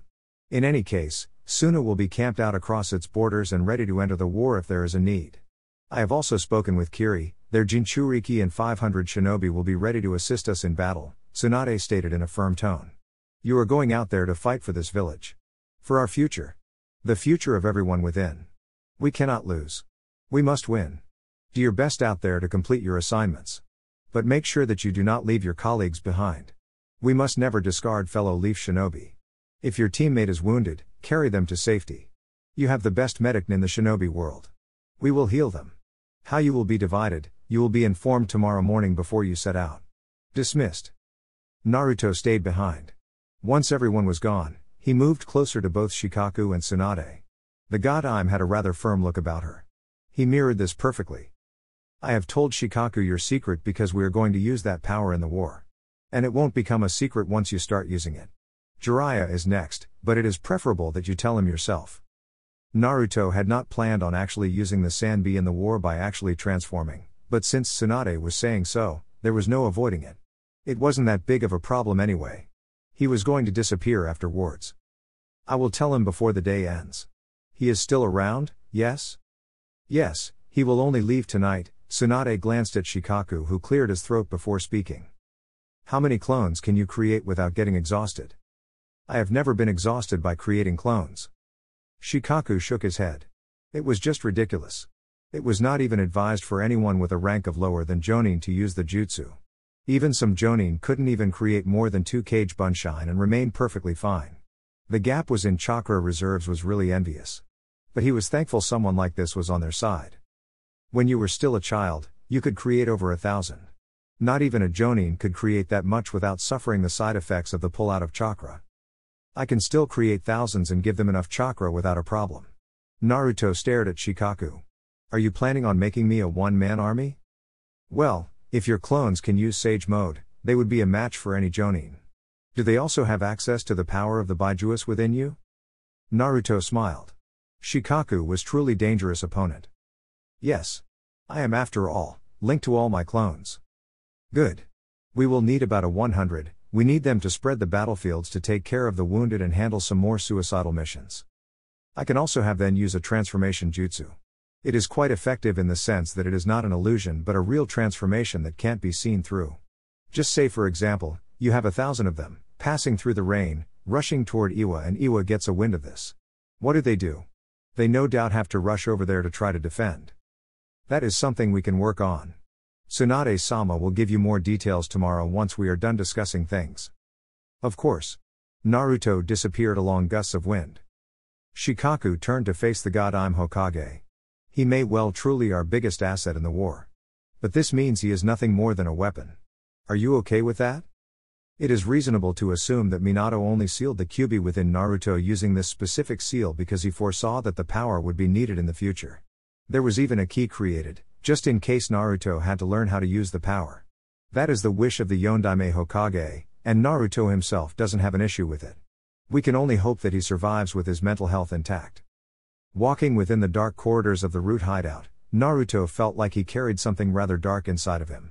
Sinister things were always plotted in this place. Without question, many dark arts were practiced in here that may have even incited wars of the past.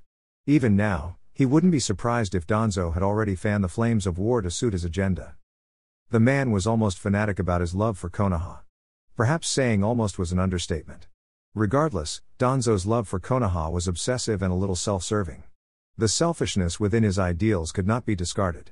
The man did believe that only he could do it. Had it been him who captured the Baijuas, he would not have given them to the others, even if it was for a price.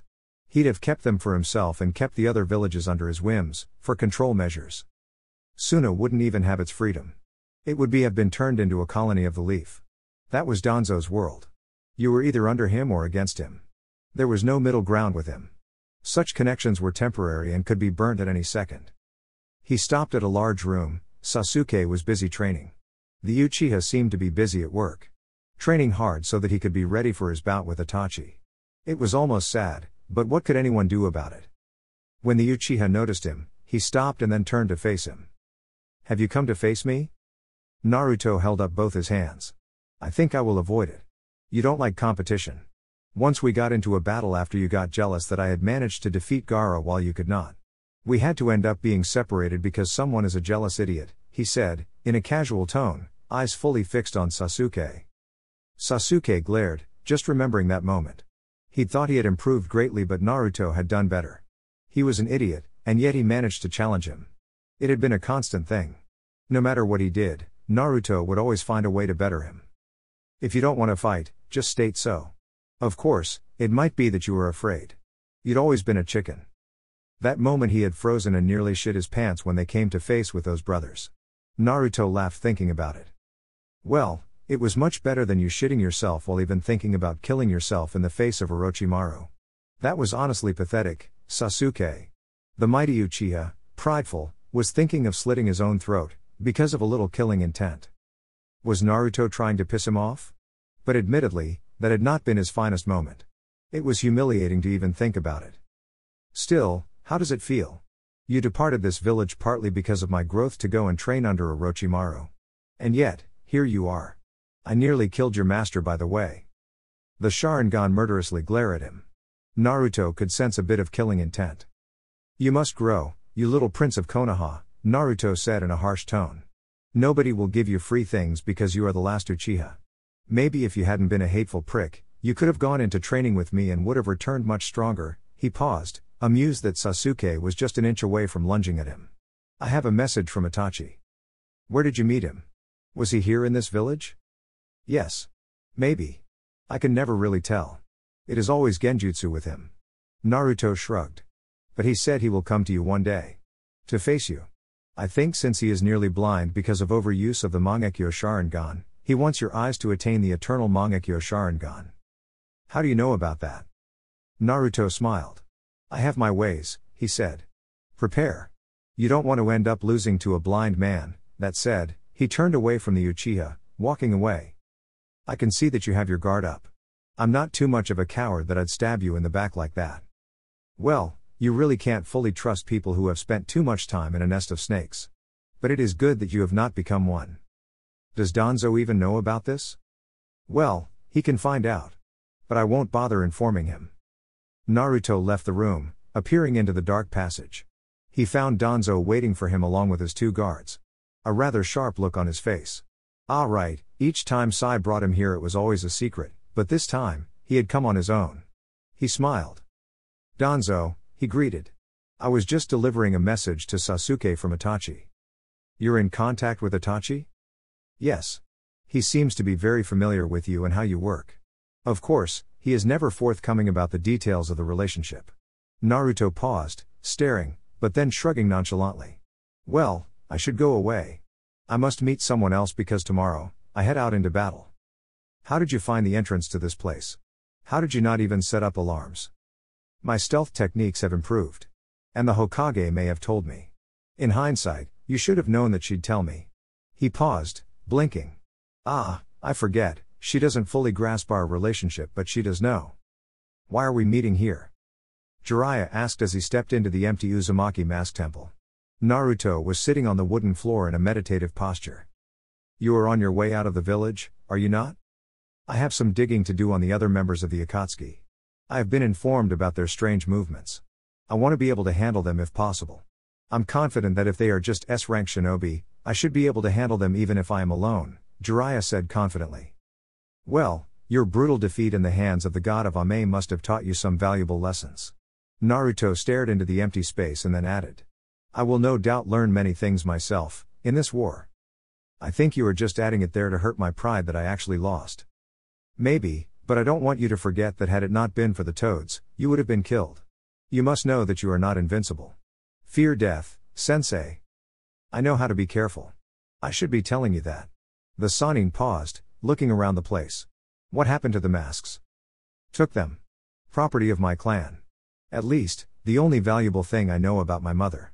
Any other thing belonging to the Uzumaki was ransacked by other villages. Naruto stared, an expressionless mask on his face. Within me, I do not hold just the Kyuubi but also the three tails. Basically, there are two Baijuas within me. Jiraiya stared, speechless for a few moments. How long? Not long. It occurred while you were out cold. How can you even hold two of them? My chakra system is developed enough to handle it. It all depends on the seal really. My current seal is a little lacking but I am learning new things from my mother's scrolls. There were some valuable information in the house that were left behind. Mito, the Shodai's wife also had an arsenal of scrolls about Fuinjutsu. Her genius was something else. I won't ask why. Jiraiya closed his eyes. But be careful Naruto. Once the other villages know about this, you will become a target. I know. It was night, Naruto could sense the tension within the atmosphere.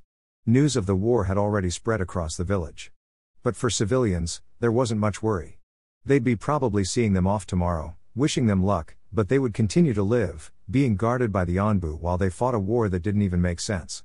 Then again, history has shown that it takes just looking at someone the wrong way that sparks war. Naruto settled into the shadows, ensuring that no one was following him. He had already activated Sage Mode, just to be certain. He didn't want anything happening that he didn't like. Tell me, what is happening? He said, seemingly to no one within the shadows. Shin did not step out of the shadows as he responded. I did right by returning when Kumo started making moves. They are trying to put a deterrence to Kiri to ensure it doesn't get involved. Most likely it is threat of an invasion. But that won't be easy to pull off. Kiri is in the land of water. They would need ships to get there, and any rational person would know that the mist would have advantage. So, let us assume it is a cheap threat, but sending people to do harm in secretly is not out of the question, just to unsettle, Naruto said in thought. Indeed. Go to the fire capital. Start making preparations. Once we are done, we must be ready for takeover. I will send a clone once you have given the signal. A clone for the purge? Yes. Control is only possible when there is no one who is powerful enough to question things. As such, you need to steady the ship, and gather all information you can. Of course. I will send a message. May your name be feared after the war. Naruto did not respond, but placed his hands inside his pockets, ensured no one was close by before heading into the streets, Sage Mode deactivated. It no longer mattered now. He had accomplished his business. Getting some fresh air was not a sin, even though there was a curfew. It was not like anyone was going to question him about why he was walking in the night. War games were about to begin. No, they had already begun. There was no that excitement for a first mission or to finally do an S-rank mission. This was war. Someone had to die. Someone would die. It was either you or the enemy. He had heard the saying there is no kindness in war. Maybe that was simply to warn people that don't leave your enemy with your back open because they will stab you. Good people have died that way. You show mercy to people, but the moment you let your guard down, a kunai dipped in poison would be stabbed into your back. The lethal poison running wild within, and by the time you turn around to face them, you'd be all white, hearing whispers of death. Naruto was not going to give anyone that opportunity. It would be unlike him, but you went to war prepared to kill. Protection of what you valued in the shinobi world meant death to another.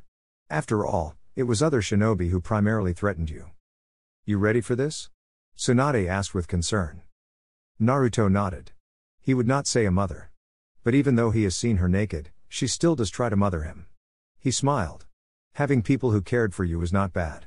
It was only a little sad that she would be broken after he does disappear. But that was a part that had to occur. For his own future and that of this shinobi world. Yeah. As anybody can be for war. Tsunade nodded. Don't push yourself too far. Once they know about your secret, they are going to attack you without mercy. You must be cautious at all times, she said. I called you in because I have decided that Danzo cannot live past the war. Naruto tilted his head to the side. He was sure it had nothing to do with the man's actions of late. It was merely about removing a stain in the eyes of the leaf. I see. Do I play a part? Yes. Taking out Sasuke out of the way. My Anbu will handle everything. The war will be a perfect excuse to take care of him without raising questions. When we are ready, I will let you know. For now, he has outlived his usefulness. Rather strange words coming from Tsunade. But he could understand. She did think that he has played a role in some activities that had unfolded thus far. She probably thought he had something to do with the attempt on Gaara's life. Her words and reality did not match. But such were the decisions one had to take as a cage. You played God. Decided who lived or died. They spoke more about the issue before Neji walked into the office. The Hyuga did not sit but rather, remained standing. Neji, you are going to co-lead this mission along with Naruto. There will be 500 men who will move behind you. But the two of you, plus Guren, will charge forward. You are going to the sound. Kumo is making an advance there. Engage them to halt their movements. Your reinforcements will come with Hinata but will await orders to join while camping. An extra 500 men will be on standby if there is need. A medical camp will be set up behind. We hope by tonight, the camp will be done. We will have a command center, where I will be stationed to relay all information. Kakashi has already left to the Iwa side and Sakura will provide all medical necessities while there, Tsunade explained. Any questions? None. Depart now. Others will follow. Samui glanced at Karu for a moment and then looked ahead. Behind her, Daru and C were moving slowly, with more shinobi setting up camp within the sound. Preparations for the offensive to both the Fire Country and Iwa's forces. Another battleground was likely to occur in this country as well. But she worried for Karu. She hadn't fully recovered from Amoi's death. More than anything, she looked forward to facing Naruto once more, just to get revenge. But Samui felt that was beyond her. Konoha's forces are on the move, C announced. It was bound to happen. Daru put on a thoughtful look before releasing a short breath. It is going to be hectic. He should have been by the Raikage's side, but this was war. More battles had to be fought and all the power was needed in the front lines. We should prepare to engage. I'm sure they are not just going to just watch us until we make a move. Traps? Yes. Effective. We have the battlefield advantage because we have chosen the field. The village was far back, and they were heading toward slaughter. Sometimes, war was like that. Kakashi hadn't thought that he would fighting another war, not so soon. It has been years, but he thought there has been peace. Such an ideal world truly could never exist in a world full of people who saw nothing wrong with invading another village for the sake of their own village, or to secure some interests. He glanced behind, running through the ground. Guy was on another team, but they were all heading to the same destination. Sai, the Jonin called. Kakashi-sensei? Summon a bird and move aerially to see what is ahead of us. We don't want to see surprises along the way. Hi. The former root shinobi nodded and then halted to do what was expected of him. You think we'll come across some shinobi from Iwa? It is a possibility. We haven't had any intel to suggest otherwise, but we must always be cautious. You're not always going to find everything. There will be surprises. This was war. Iwa or Kumo shinobi could have already planned something to welcome them into the war, just to unsettle them or even halt their movements. They would have known that they wouldn't just sit back and watch them invade Takigakure. Kakashi-sensei, Sakura called her sensei. Why would Iwa even try to take over Taki? They are not fighting the war. Sometimes, things that occurred in war didn't have to make sense. Often, some decisions were just irrational but passed off simply because it was war. But Iwagakure has always been a special kind of village, just as Kumagakure was known for being aggressive. Though Konoha appeared to be an angel, Kakashi knew the village was a master of dark arts. It was just never open about them. Throughout history, Iwa has always seen other small villages as methods of expansion. Besides, whenever big nations fight, it is the smaller ones that suffer massively. Was their mission simply to defend Taki? No, it was not that simple. The feudal lord of the land of canyons would likely be forced to pay the price of war by the Fire Nation after the war, even though they were the ones to suffer heavy blows. This is war, just know that means everything. There is always a battle of supremacy. Whoever wins, dictates the politics until the next one, the Jonin smiled. Maybe he shouldn't say something like that. Just focus on the assignment at hand. Our role is a big one and we have to succeed. But dangerous. Iwa could send a Jinchuriki in the front lines. A transformation into a Baijuu would do nothing but wreak havoc. Chapter 10. Fighting wars and being part of a team she wasn't going to stab in the back at the end, Guren felt like she was in a foreign world. Orochimaru had never accepted failure.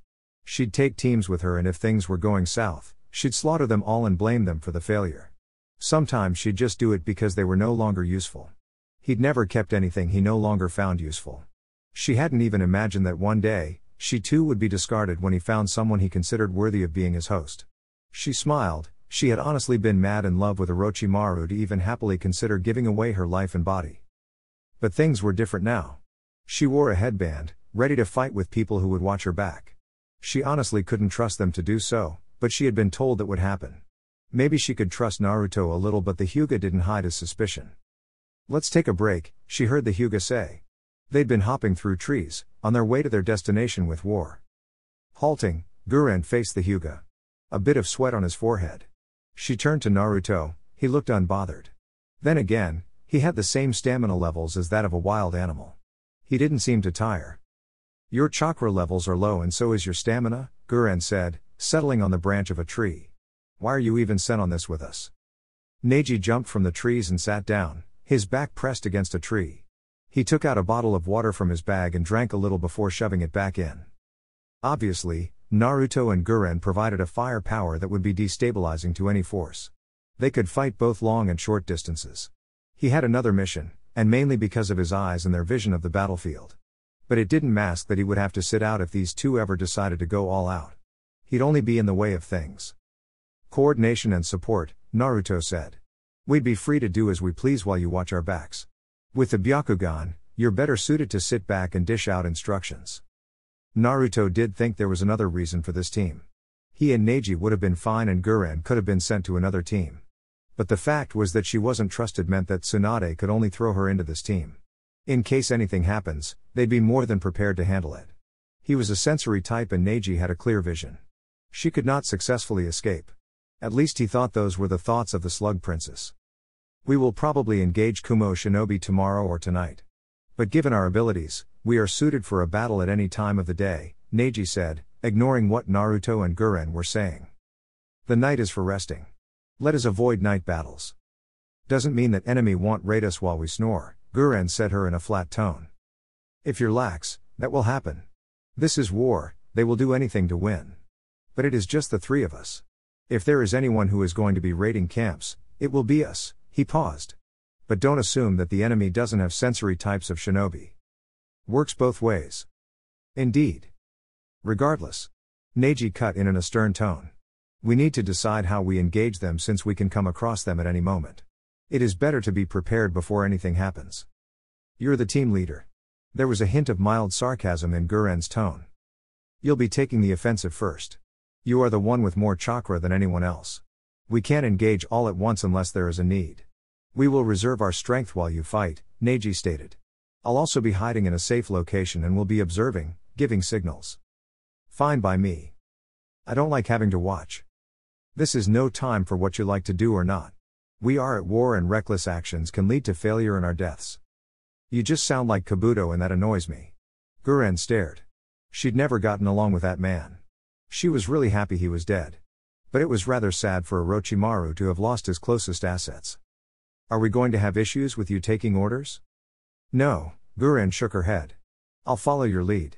If it makes sense. And she could stomach it. By that, we could send you to enemy camps to seduce them. Nobody knows you're a Konoha shinobi, Naruto said with a smile. Amused, just thinking about Guren trying to be sexy. I'll turn on you if you try to order me to do something like that. She responded with a murderous glare. Naruto shrugged. Kunoichi are taught seduction techniques. Shinobi use every means to win. Some sleep with some people just to get information or close. The world is not as beautiful as we like to claim it is. But I think you're just mad because you probably can't pull it off. I've never seen you pulling off womanly charms. Guren stared, wondering just how to respond. There has never been a need. No wonder you are single. And you'll tell me there is no need and you don't need a man. But that is because you don't know what you're missing, Naruto flashed a sly smile. You should let me show you. At least try to be subtle. Neji commented a bit dryly. Naruto shrugged. If I please her and she grows to like me, her loyalty to Konoha is cemented. Maybe, Neji adopted a thoughtful look. But on that mission, you'd be better suited with that crude jutsu of yours. That is a jutsu of genius that exposes many things. It has defeated many people.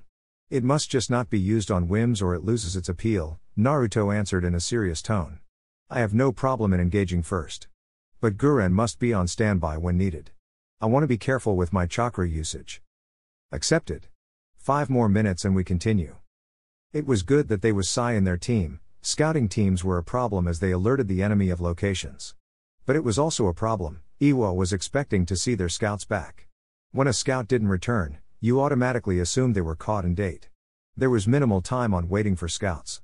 It was easily the most dangerous and safest mission in war. When you got caught, it was torture for information.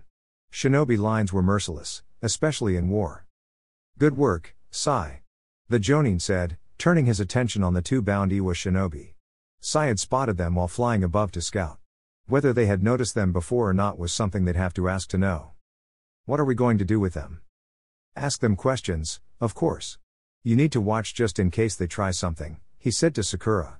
He didn't want them biting their tongues to avoid talking. The others were a bit behind. They didn't have to see everything.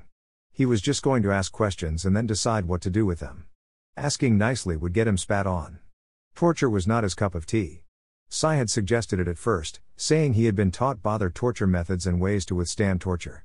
But he would still never be able to talk because of the seal Danzo placed on his root shinobi. The Jonin lifted his headband, revealing his Sharingan. He immediately switched to the Mangekyo. Knock the other out, he instructed to Sakura. She did as told. Kakashi leaned on the remaining one. His left eye spinning hypnotically. Now, I'm going to ask you some questions. Do your best to answer them. The man's eye widened slightly as the genjutsu began to take effect. Shinobi these days, they took less protections against Sharingan genjutsu because there were no more Uchiha. The genjutsu was still powerful and it was effective for interrogation. Though, it didn't always get everything. How close is Iwa to Taki? They were still within the Earth country when I left them. Who is leading? Kurotsuchi. How many are they? Close to 1,000 or more. Is there a Jinchuriki amongst them? I don't know. No more questions were answered. Kakashi forced the shinobi into sleep and then compelled had the other awake. He asked the same questions and got the exact answers. Sai, send a message to Konoha about this and another to Guy's team, the Jonin ordered. We'll leave them here for the Anbu to collect and conduct further interrogation. For now, we march on. Iwa could be close. It should be expected for Iwagakure to play war games much better than them. The Sandaimate Tsuchikage was the oldest living Kage and someone who has fought wars since the first. His experience mattered. Yet, Gaara thought the old man was pushing his luck. Maybe it was the fear that Suna would step into the battlefield and change the tide of war. Though, Tsunade had said she was unlikely to require any assistance because she has thought of a better way to deal with both forces. Gaara believed she was depending too much on Naruto. Whether that would be a good thing or a bad thing remained to be seen. Either way, it should not matter if they manage to pull through. And maybe at the end of it, Naruto will get a better life within the leaf. His own life had little difference. It was there, little, but he was not worried. As long as he got to lead this village and do what was good for it, he would not complain. He did have a history and he was working through it. He could not erase it, but he could create new memories in which people of this village would remember him by. Lifting up his eyes, Gaara looked at Temari. Ever since an attempt was made on his life, she has expressed much worry than usual. It was unnecessary as nothing had happened and he didn't think it would happen again. But she still worried for him. More so now that he pulled long hours. There was just no avoiding it. 3 of the Great Five were at war and they could be pulled into it. There were signs of Iwa shinobi moving toward their borders. It was no planned attack, just a threat to keep them in place. Gaara. What are we going to do about Iwa people? We can't just let them camp near our borders. We can attack them, Gaara replied. But it means going to war. This village is in a poor state. We cannot afford war if we cannot help it. But are we still just going to let them do as they please? They are not doing anything. And I will dispatch Kankuro to watch over them. If they step into our country, we will attack them. It was that simple. He doubted it would come to it. Because Iwa did not want them in the war.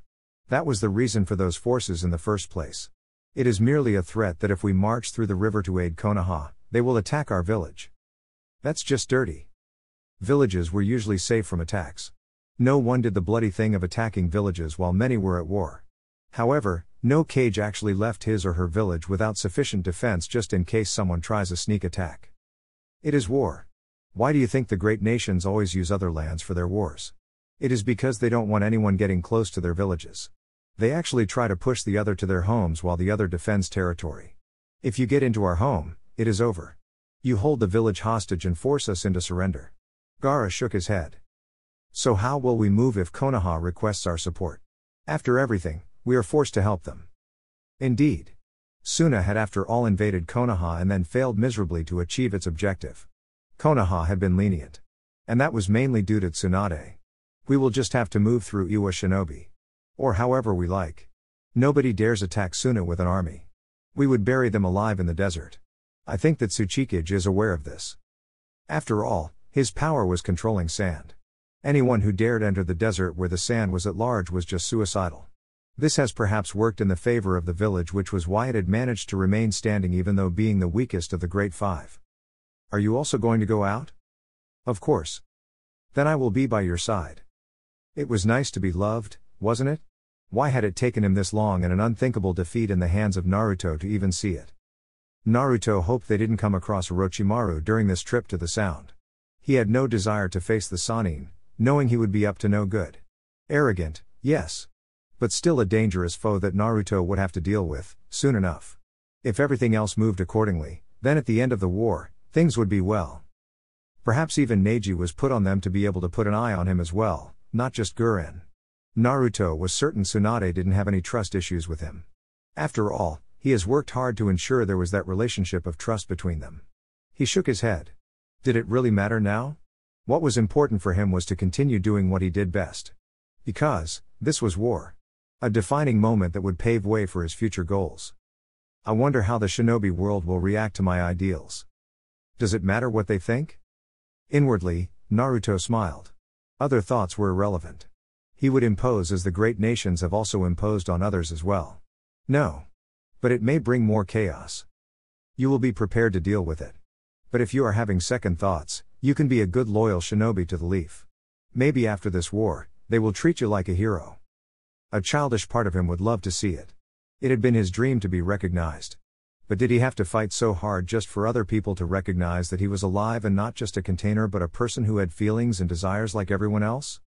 Would be something else, but I cannot be happy knowing what I have went through. I should not work so hard to change people who are wrong. Naruto shook his head. Well, they will learn. He stopped hopping through the trees, causing both Neji and Guren to stop as well. Something up? There are two powerful shinobi on this direction, he said, pointing toward the left. It was a little off from where they were going, but it would not be wrong to check it out. This does not have anything to do with our mission. We should just move ahead. Our mission is to stop the advance of Kumo and ensure they do not step into borders of the Fire Country. I'm certain that these chakra signatures are not from Konoha. They are too powerful to be just Jonin-level shinobi. Hinata would be coming in behind. Do you think it would be correct for us not to clear the path? Neji didn't want to move out of the way. He just wanted to get into the sound. But Naruto did have a valid point. This was war. Anyone who wasn't their friend was an enemy. Things worked like that in war. Can't we just go? I'm itching for a battle. Haven't had a real battle since I got defeated by him. Let that go, woman. Not until you give me a proper battle. Neji shook his head. Fine. But we will just try to ascertain their identity first and see their threat level. If they are not much of a problem, we continue with the mission. Fair enough. Naruto led the way. Neji wished they had not come about this direction. He wished he had insisted they move on. But even he knew, if they had done that, these people were most likely to kill those they come across. His Byakugan was activated, looking ahead from the trees at two members of the Akatsuki. They were S-rank criminals. He was a Jonin, but Neji was not sure how he would handle that kind of power. This team, however, could handle it. Still, a battle with these two would not be simple and it would derail them from their mission. You two move ahead, I will fight them. Are you serious? Do I look like I'm joking to you? Neji stared. Naruto was strong, but he didn't want a blonde to exhaust himself when they didn't know what they would face in Kumo. Removing the Akatsuki was not a bad call, but for Naruto to face them alone was another thing. I want in on it as well. Naruto shook his head. You need to continue moving ahead. I won't take long. There are many ways to handle a battle quickly. I will send my clone with you. It should have 1/3 of my chakra. But it is a clone. With chakra that would be more than the two of you combined. Actually, dwarfing your reserves by miles. Not to mention, it can transform into the Kyuubi if there is a need. There is no need to put it like that, Neji replied flatly. A clone will do then. But we won't be moving at great speed. We will move just enough to be able to jump back in case something happens. You will know if something happens if my clone disappears, Naruto said. He faced Guren. Go with him. She frowned, staring back. But she did not argue. Naruto had his reasons, that she could figure out. But she wanted to know. He really wanted to fight them, but for what purpose, she could not tell. You will be fine? I wouldn't try this without backup if I wasn't positive things would go well, Naruto responded with a wave of his right hand. I'll catch up with you quickly. I've got a few tricks up my sleeve that will do me a favor. Guren smiled. Naruto did have some crazy ninjutsu arsenal. And also, he had a different style of fighting. It really depended on whether he wanted to fight a person or just kill them. If it was a fight, he would fight, but if he was going straight for the head, he would not waste time doing for it with the first move. Be careful. And don't do anything reckless, Neji said firmly. Sure. A clone appeared in a puff of smoke. Naruto waved his right hand and disappeared from the view. Guren stared at where the blonde had been standing and then glanced at the clone. I really can't tell the difference between you and the original. At least with the aura he exuded. Chakra? It was still massive. Benefits of being a Jinchuriki and Uzumaki. But my clones are real. Even he cannot tell the difference. Kakuzu stopped walking in a small clearing and then turned around. Hidan didn't immediately notice he had stopped. And he didn't bother telling the religious man to stop. I had a feeling there was someone watching. Kakuzu said. Fuck you talking about? Hidan questioned, turning around to face his partner. Him, Kakuzu said, pointing at Naruto. He would have mentioned his partner's lack of awareness, but did it really matter? Immortality gave him that freedom to be careless. Who the fuck is he? Kakuzu glared at Hidan. The Kyuubi's Jinchuriki. This was not their mission. But an opportunity had represented itself before him. There was money to be made, a lot of it. Iwa had placed a huge bounty on the blonde's head. He considered fighting to kill the blonde now, but knew it would create a problem if the leader found out. They were not kill a Jinchuriki. However, if he was the one who captured him, he could still claim the body once they were done with him.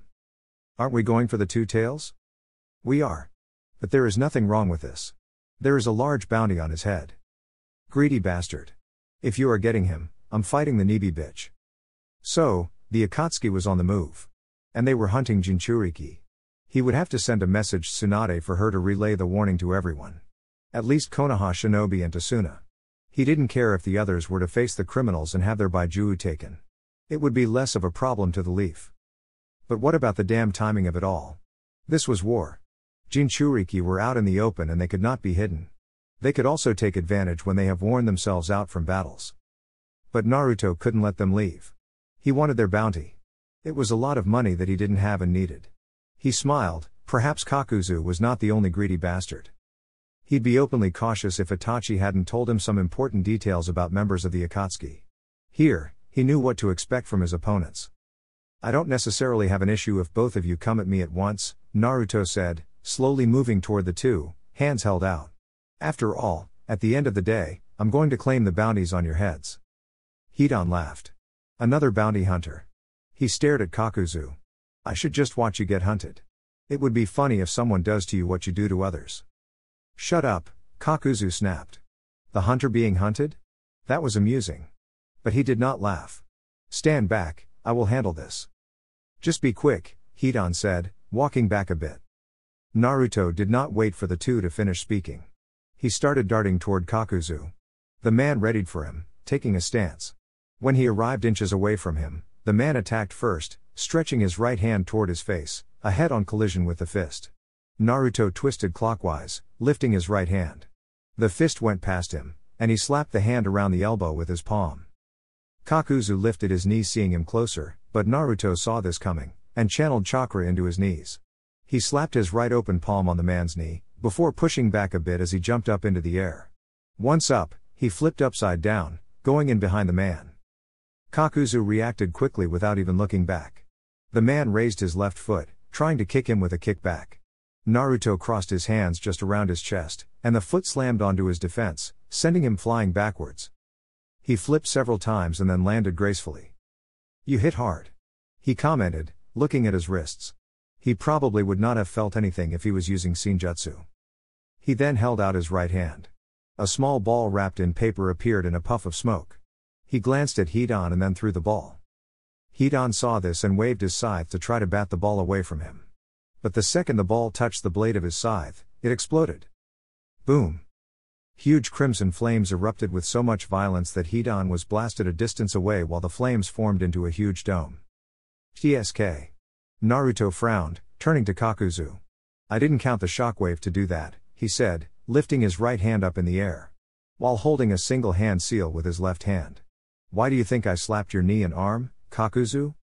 Kakuzu watched as a Rasengan formed from Naruto's palm. There was a large pooling of chakra gathering. It made him nervous when 4 blades started to form, creating a screeching sound. The jutsu's strength was causing a whirlwind around the blonde. That was just too much chakra. How could the blonde even just casually lift it like that? He definitely didn't want to get hit by that. But how would Naruto even hit him?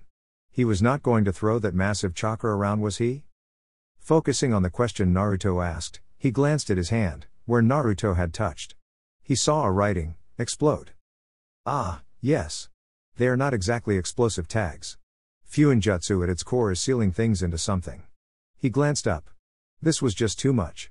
This thing was going to take everything in him just to hurl it. But he was managing to keep it together. Tags usually include an already made jutsu sealed. But what I did there is just infuse my chakra. If you're infusing yin and yang, there must be the right balance. If not, his hand glowed with chakra. This happens. Boom. Boom. Kakuzu's arm exploded with orange chakra. The expansion tore his arm apart. Simultaneously, the same occurred on his knee. It tore his leg around the knee, causing him to fall on his left knee, blood gushing out, teeth gritted.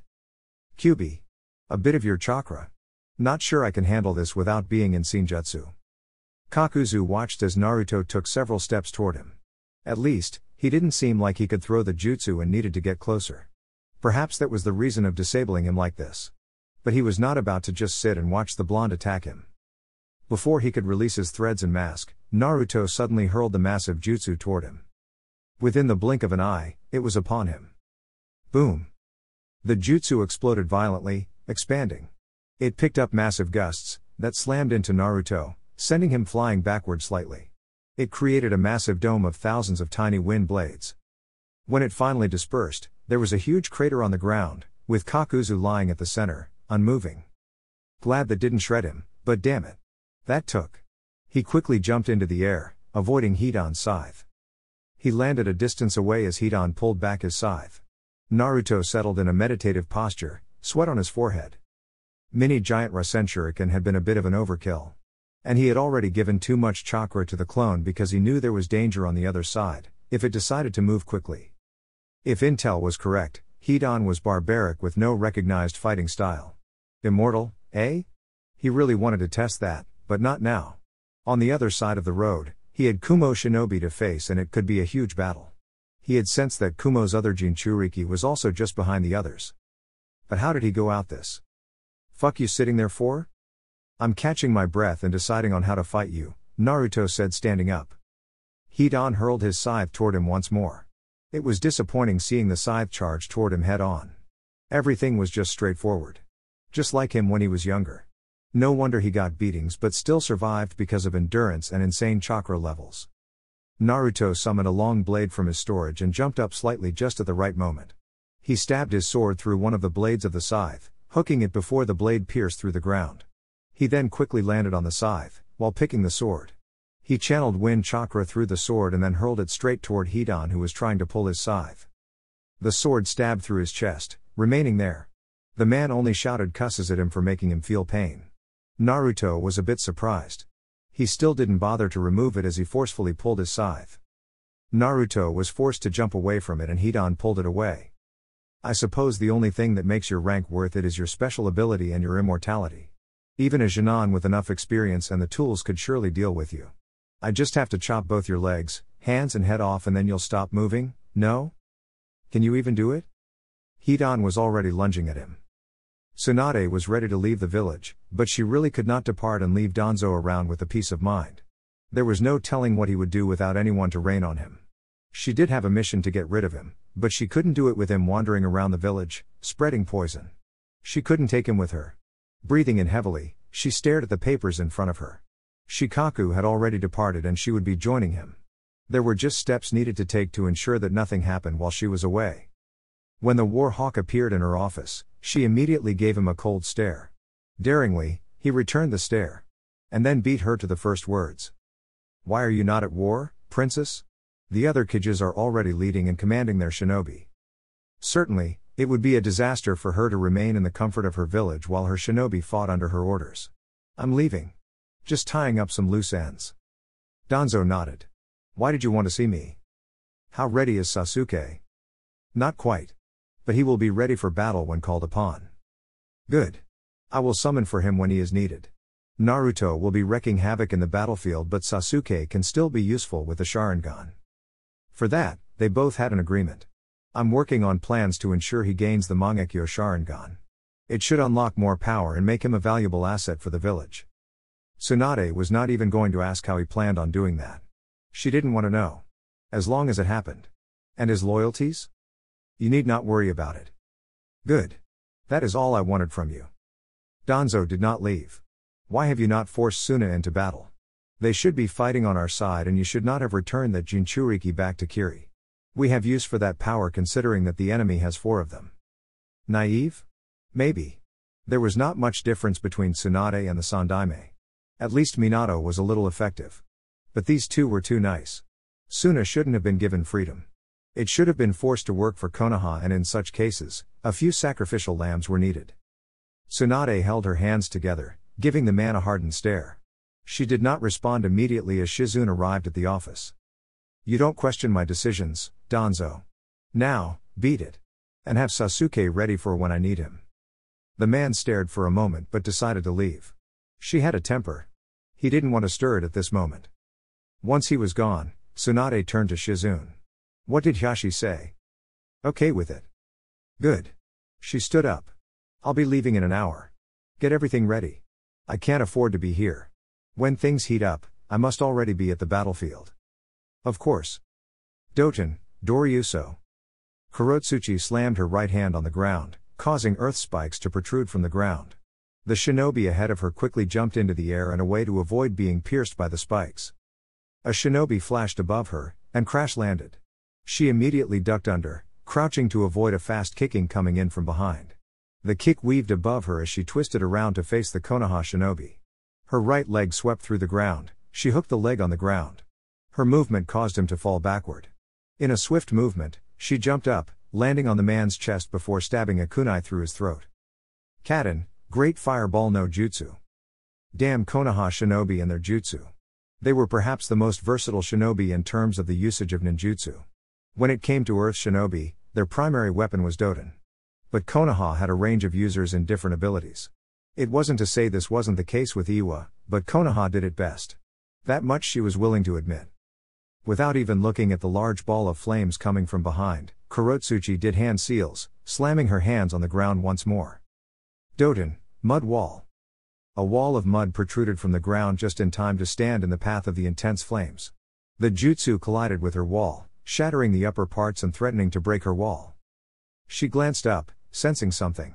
A kunai with what she assumes as an explosive tag was hurled above the flames. It was not just one, but a couple of them. Doton, Mud Wall. 4 shinobi in front of her did the jutsu simultaneously. A huge wall protruded behind her once more. But this one was 4 times bigger than hers. The kunai hit the wall and then exploded in fiery flames. The explosion destroyed the wall, but did its job of saving her from the attack. Her eyes snapped to the left, sensing movement. A kunoichi flashed on the side in mid-air, sending her right foot toward her. Kurotsuchi didn't even have to move as another Iwa shinobi appeared above the Konoha shinobi, slamming her to the ground by hitting her with a hardened punch. She stood up, and jumped to safety before looking around. It was chaos around. Shinobi were battling, killing each other. It was a battle between Konoha and Iwa within the land of canyons. Damn Leaf shinobi had moved far quicker than anticipated to halt their movement into Taki. At this stage, they needed another plan to get past these people. She had already been informed that Konoha had sent some their best to deal with the situation. And quite honestly, Kurotsuchi didn't think their others would be able to handle the situation. But at least, they had another overwhelming firepower to open a path for themselves. Guren turned around to face Naruto, unharmed, not even a little. But she had senses the use of magic earlier. How had he even fought 2S rank criminals in such a short time? Shaking her head, she smiled as she came to a halt, jumping down to the ground. Neji followed her example and then started walking. The clone dispersed before a word could be said. That was quick. You can end battles quickly when you know how your opponent fights, Naruto responded with a wave of his right hand. Besides, I have jutsu that simply overpower people. But it won't be like that when we fight next time. I didn't know much about you then. But now I know a lot. Naruto smiled. You think you can change things? But maybe you can. We can't be sure that things will occur in a certain way because reality has a way of surprising us. You speak like that and yet you went ahead to face 2 Akatsuki members. Neji shook his head. I don't know if you're overconfident or just reckless. Both are not good options, Naruto responded. The battles have already began between Konoha and Iwagakure. Once we engage, it will be total chaos. Can your senses even reach things happening in another country? I don't think I have heard a shinobi who can do that. Naruto smiled. We Uzumaki are rather special kind of people. It is a pity the world did not have tolerance for such peace-loving people. Neji had heard that the Uzumaki clan was wiped out by combined forces of some great nations. He now understood a little bit about the clan. He hadn't then. Hell, before he got interested in Naruto, he hadn't even known the Uzumaki was a clan.